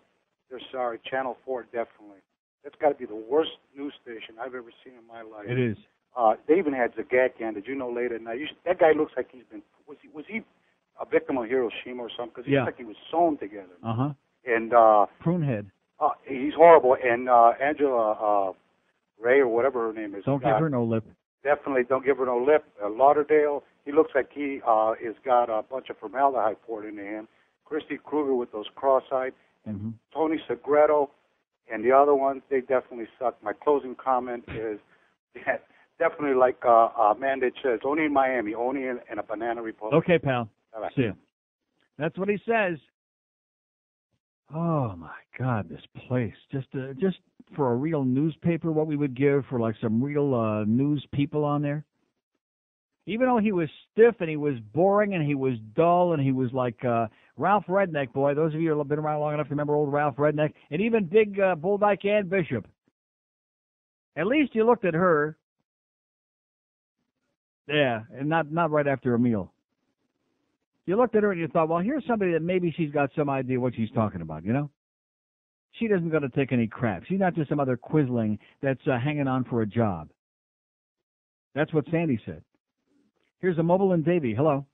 Neil God. Yes, sir. I just wanted to tell you, Bryan Norcross was still pathetic. He was hyperventilating and getting everybody in a panic. I even tease someone about it, and they get all upset every time I do. And that other. What does that mean? What? Whatever you just said. Okay, listen. Have a great day. 5670560 pound 560 on the AT&T wireless long. Here's a Mobile in Miami Beach. Hello. Hey, how you doing, Neil? Okay, sir. Hey, I was calling. How come no one's mentioned anything in regards to God having anything to do with sending that trough? No one's called regarding that because I missed. Try telling that to the people in the Abaco Islands and see what they have to say about it. Yeah, no, exactly. Here's one thing I was telling my wife because she's still, she's still religious. I'm not at all. I'm thanks to you, Well, thanks to you and before that actually. But I was telling her, like, God. Exactly. I was telling her, how come if God is so powerful, omnipotent, whatever you want to call him, that he has the power to do whatever he wants, he's sending not sending or making, but how come he's allowing this storm to develop so big that can and possibly, could have destroyed, basically. If it would have hit us, it would have destroyed us. Because he likes teasing us a lot. Yeah, he likes the to God play of with us. S&M. He's the sadistic God that's always doing these things. Well, I just wanted to throw that out there, see if these idiots, want to call in and now try you got to the justify wrong it. crowd for that, sir. Thank God. Have a great Have a day. good one. God bless you. We're praying for you, okay? We're praying for you. Like I said, those kids out there in Denver could have been a lot worse, but God was looking out for most of them, not for all of them, not for that school teacher, and not for that girl that said she believed in God. Oh, he didn't get it in time. Now, Superman, he could have intercepted the bullet, but God, he works a little bit slowly because he's busy betting on Monday Night Football. 5670560 pound 560 on the AT&T wireless line 126 at QAM. Oh man, what's up with your Gotham Spooker? Hi, I'm DeForest Kelly, and I'm dead. Not some kind of doctor, damn it. But if you don't want to be dead and you don't smoke, why, with the proper exercise, you'll never die. And that's where I come in, damn it, with my new chain of exercise facilities that I call the He's Dead Gym. Oh, by the way, tell Shatner his wife says thanks for the diving lesson. And that reminds me of one other thing. At every He's Dead Gym, we feature an Olympic-sized pool in the She's Dead Gym. And that's where we provide a firm hand on your head to test your underwater breathing skills. So if you don't want to wind up looking like Nimoy, why, that pointed-eared Jew, beam yourself right in to the He's Dead Gym. Okay. damn it. 131 at 560 WQAM. Pete, the chronic export op, faxes me some pretty interesting crap. Where does an Irish family go on vacation? A different bar. Did you hear about the Chinese couple that had a retarded baby? They named him Something Wong. What would you call it when an Italian has one arm shorter than the other? A speech impediment. What does it mean when the flag at the post office is flying at half-mast? They're hiring. Why aren't there any Puerto Ricans on Star Trek? Because they're not going to work in the future either. Did you hear about the dyslexic rabbi? He walks around saying, yo. Oi! What do you call an Alabama farmer with a sheep under each arm? A pimp. Why do driver's education classes in redneck schools use the car only on Mondays, Wednesdays, and Fridays? Because on Tuesday and Thursday the sex ed class uses it? What's the difference between a southern zoo and a northern zoo? A southern zoo's got a description of the animal on the front of the cage along with the recipe. How do you get a sweet little 80-year-old lady to say, the F word? Get another sweet little 80-year-old lady to yell, bingo. And what's the Cuban national anthem? Row, row, row your boat. All right. Oh! That's what I know. Well, it's old to you. Some of us gringos, we don't know from that. 5670560, pound 560 on the AT&T wireless. Thank you, Pete. We'll see you in a couple of years.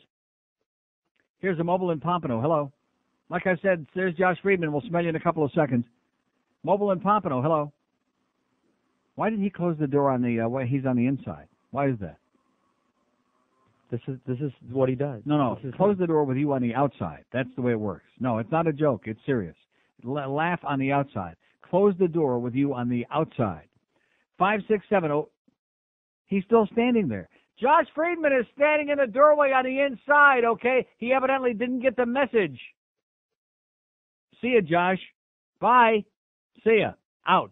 Adios. Arrivederci. Don't take it personal unless you want to. Oh, God, it's too late. See ya. Goodbye. Close the door with you on the outside. Close it nice and tight, okay? Shut it. You smelly thing, you. What was that all about? This is what he does. This is him. This is why he's so well loved in this place. The smell is the best part about him.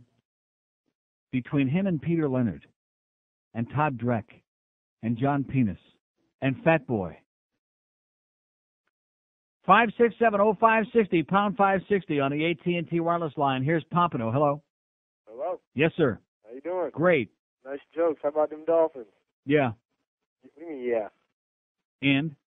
They're going to the... Okay, great. They're going to... All right. Good. Call one of the sports nerd shows, okay, jackass? And to show you what great sports fans we got in this town, number one, the game on Sunday against Arizona ain't sold out yet. And number two, they're all calling Hank yesterday instead of saying, hey, guess what? We kicked the crap out of Denver. Wasn't that great? No, instead of that, they're bitching about, the announcers were so prejudiced on the ABC telecast. Same old whining and crying, same old lack of understanding about anything that really has to do with the game. Just being like a bunch of little babies, okay? That's the sports nerds in this town because they don't really understand it. They don't get it. Here's a mobile in Hallandale. Hello. Yeah. Brian, I hope the hurricane comes and renews my contract Norcross.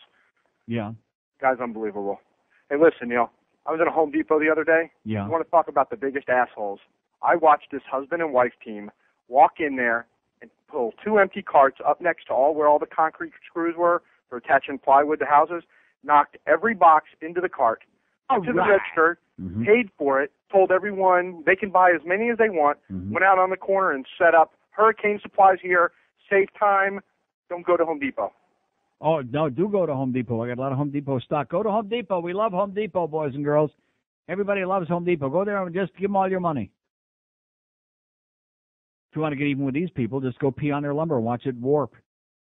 5670560, pound 560 on the AT&T wireless line. See, that's the advantage of staying home drinking a lot of beer during these emergencies, is you work up some wicked leaks. And then you can go and you can pee in your neighbor's water, all that water that they brought home that they got sitting outside by the garage there. You can pee in their water, and you can pee on their lumber, too, and watch it warp. Here's Fort Myers. Hello. Hey, Neil. Yes, sir. You know what Rick Sanchez says? Okay, that was Fort Myers like I'm in Fort Myers, okay? 5670560. All you little spicks, we're having a wonderful day here today. It's only another 24 minutes. You think we can get through another 24 minutes without a little bunch of silly spicks? No. No. I feel so sorry for this community, okay? I saw those demographics in the paper today, which I'm not going to waste my time talking about today. I feel so sorry for us. Can you imagine if we had, in fact, the convenience store that I was talking about yesterday, the Schwarzer store, which I did make a pit stop, and they were open. God bless you. I think they're like Middle Eastern people. And when I walked out of there, I thought, how come we don't have like more Pakistanis and Indian people like they do in Toronto? They're wonderful people, you know? How come we don't have any more fill in the blank, you know? Yeah, that's right. Well, it was loud because that last bit, the level is down in the toilet somewhere. That he's dead Jim thing. So is the level on that bit. It's like, No. Yeah. No can hear. Here's Doral. Hello. Hey, Neil. Good afternoon. Yes, sir. Well, it was loud. Well, let's try it again. Oh, Jesus. Sorry. Listen, if I had a nickel for every guy that says that the Dolphins are going to the Super Bowl, I'd be a rich man. Mm-hmm. I'm tired of hearing that every single one year. game every year. They win the first 3 or 4 games. We're talking Super Bowl because we're the front-running phonies. We're the bandwagon jumpers, you know. Unbelievable. Listen, I thought the news was only just for us to be informed about what's going on. No, the news is to make them a lot of money and get squeeze a big audience and get everybody hysterical. Unbelievable. When it was actually going through the Bahamas, yeah. You know how they had those reporters on the beach showing the people saying, oh, this is a very stupid thing to do. People shouldn't be doing it. It's very stupid. But yet then they go live to a reporter they have in the Bahamas. Yeah, who looks like he's going to get blown away into the surf any second. Actually, this was Channel 7. They had a lady over in the Bahamas braving, you know. And when Rick Sanchez was done with the telephone call, I don't know how they did this with the telephone call from the Bahamas. He says, that's so-and-so live from the Bahamas, braving the winds. Yeah. So why is it braving the winds? Yet we're stupid when we go to the beach. Well, if it's don't do as we do as we say. If the media does it, then we're being brave and we're being real courageous and being real professionals. But if you do it, you're an outlaw and go to hell. One last thing. I heard you read the article about Jimmy Johnson saying that he got mad at America Online.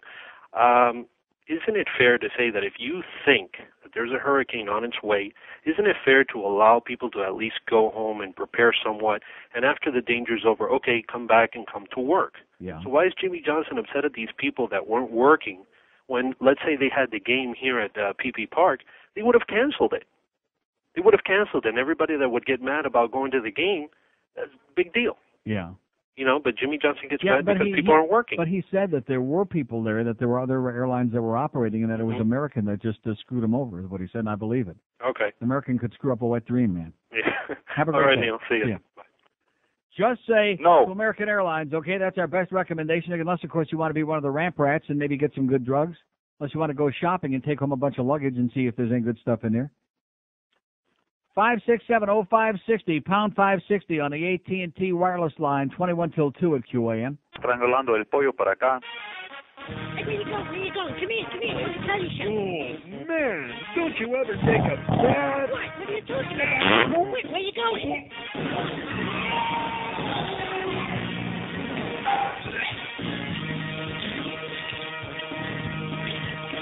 He's a walking ghost now. Check it out. I can blow bubbles out of my nose. And the suction that producer do. I didn't do it, but I know who did. His hairy ears are oozing down. We name them like pets. And his fat smell will make you thinks his jokes are funny. So the rabbi says, now without my shoes. Get it? But everyone's disgusted and scared. Walks through hallways sideways. And he's covered with gorilla hair. Mama said he's okay. He's such a handsome young man. Leave him alone. We're not too sure what's going on there. Stay away from me. Josh Friedman. Bill thinks he's funny, but he's no Sam Agent. I'm funnier than him. Don't come near me. Josh Friedman. He looks like he can squeeze this cheese out of my belly button and sell it by the pound. Got so fat his guts exploded. Spewing wretched while all over the roof. There's staples up and down his moving just to hold in all that greasy old food. Stay away from me. Josh Friedman. Do you think I care if Chris Moore don't like me? I think he does. Don't come near Come here. Smell my fingers. Don't it smell like scrotum juice, huh? What does it mean when someone calls you an asshole? Oh, God, the commercial break just barely started, like 2 seconds. The first starts us applying. Right. I can't even say it. I'm so tongue-tied. And the door opens, and there it is again. The unctuous one, the smelly one, the obnoxious one, Josh Friedman. We don't want to see it, Josh. It's not just you. We don't want anybody hanging around in here, but especially you. I'd rather see Peter Leonard open up the door and stick his head in, and I'd rather be dead than see Peter Leonard again. What's doing? Want to grab some lunch? What's doing? Hey, how's Paulie boy? Hey, what's doing? How's Bob Green? How's Bobby doing? You know something? I've been doing this 100 years. I've worked in some good places, some marginal places, some really crappy places. This is the most bizarre assemblage of cretins I have ever been surrounded with in my life. God, where, and you know why? Here's a riddle for you, okay? Why is WQAM like the mafia? I'll tell you why. Because once you get in, there's never a way out. That's right. You're in for life.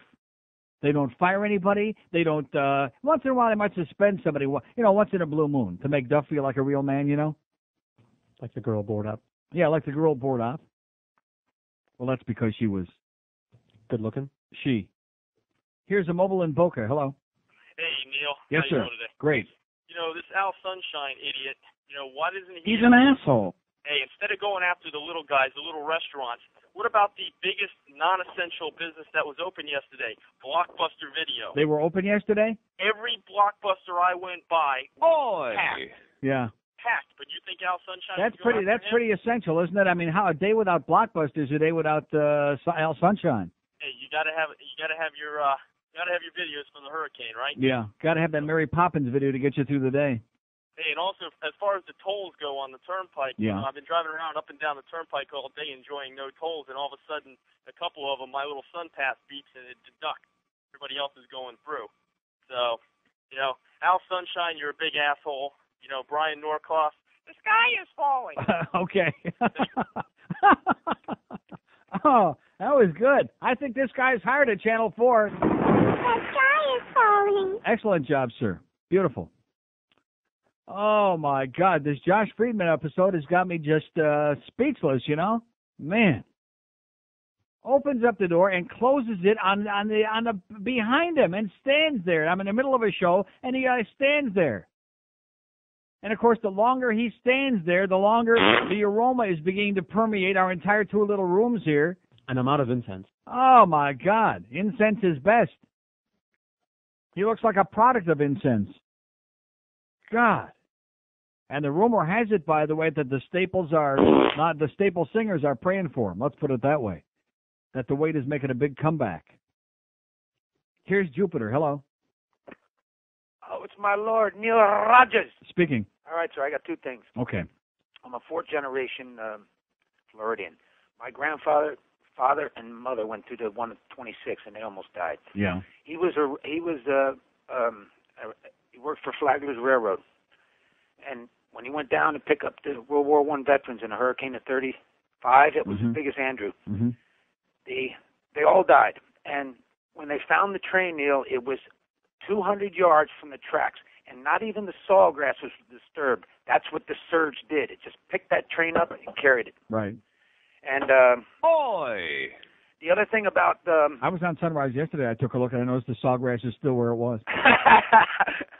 the other thing, the reason I wash my hands in a bathroom, it's not because of what's in the bathroom. It's where I've been. I haven't had a cold in 30 years. Yeah. When I touch it, shake somebody's hand, or if I wipe my face, I always use the back of my hand.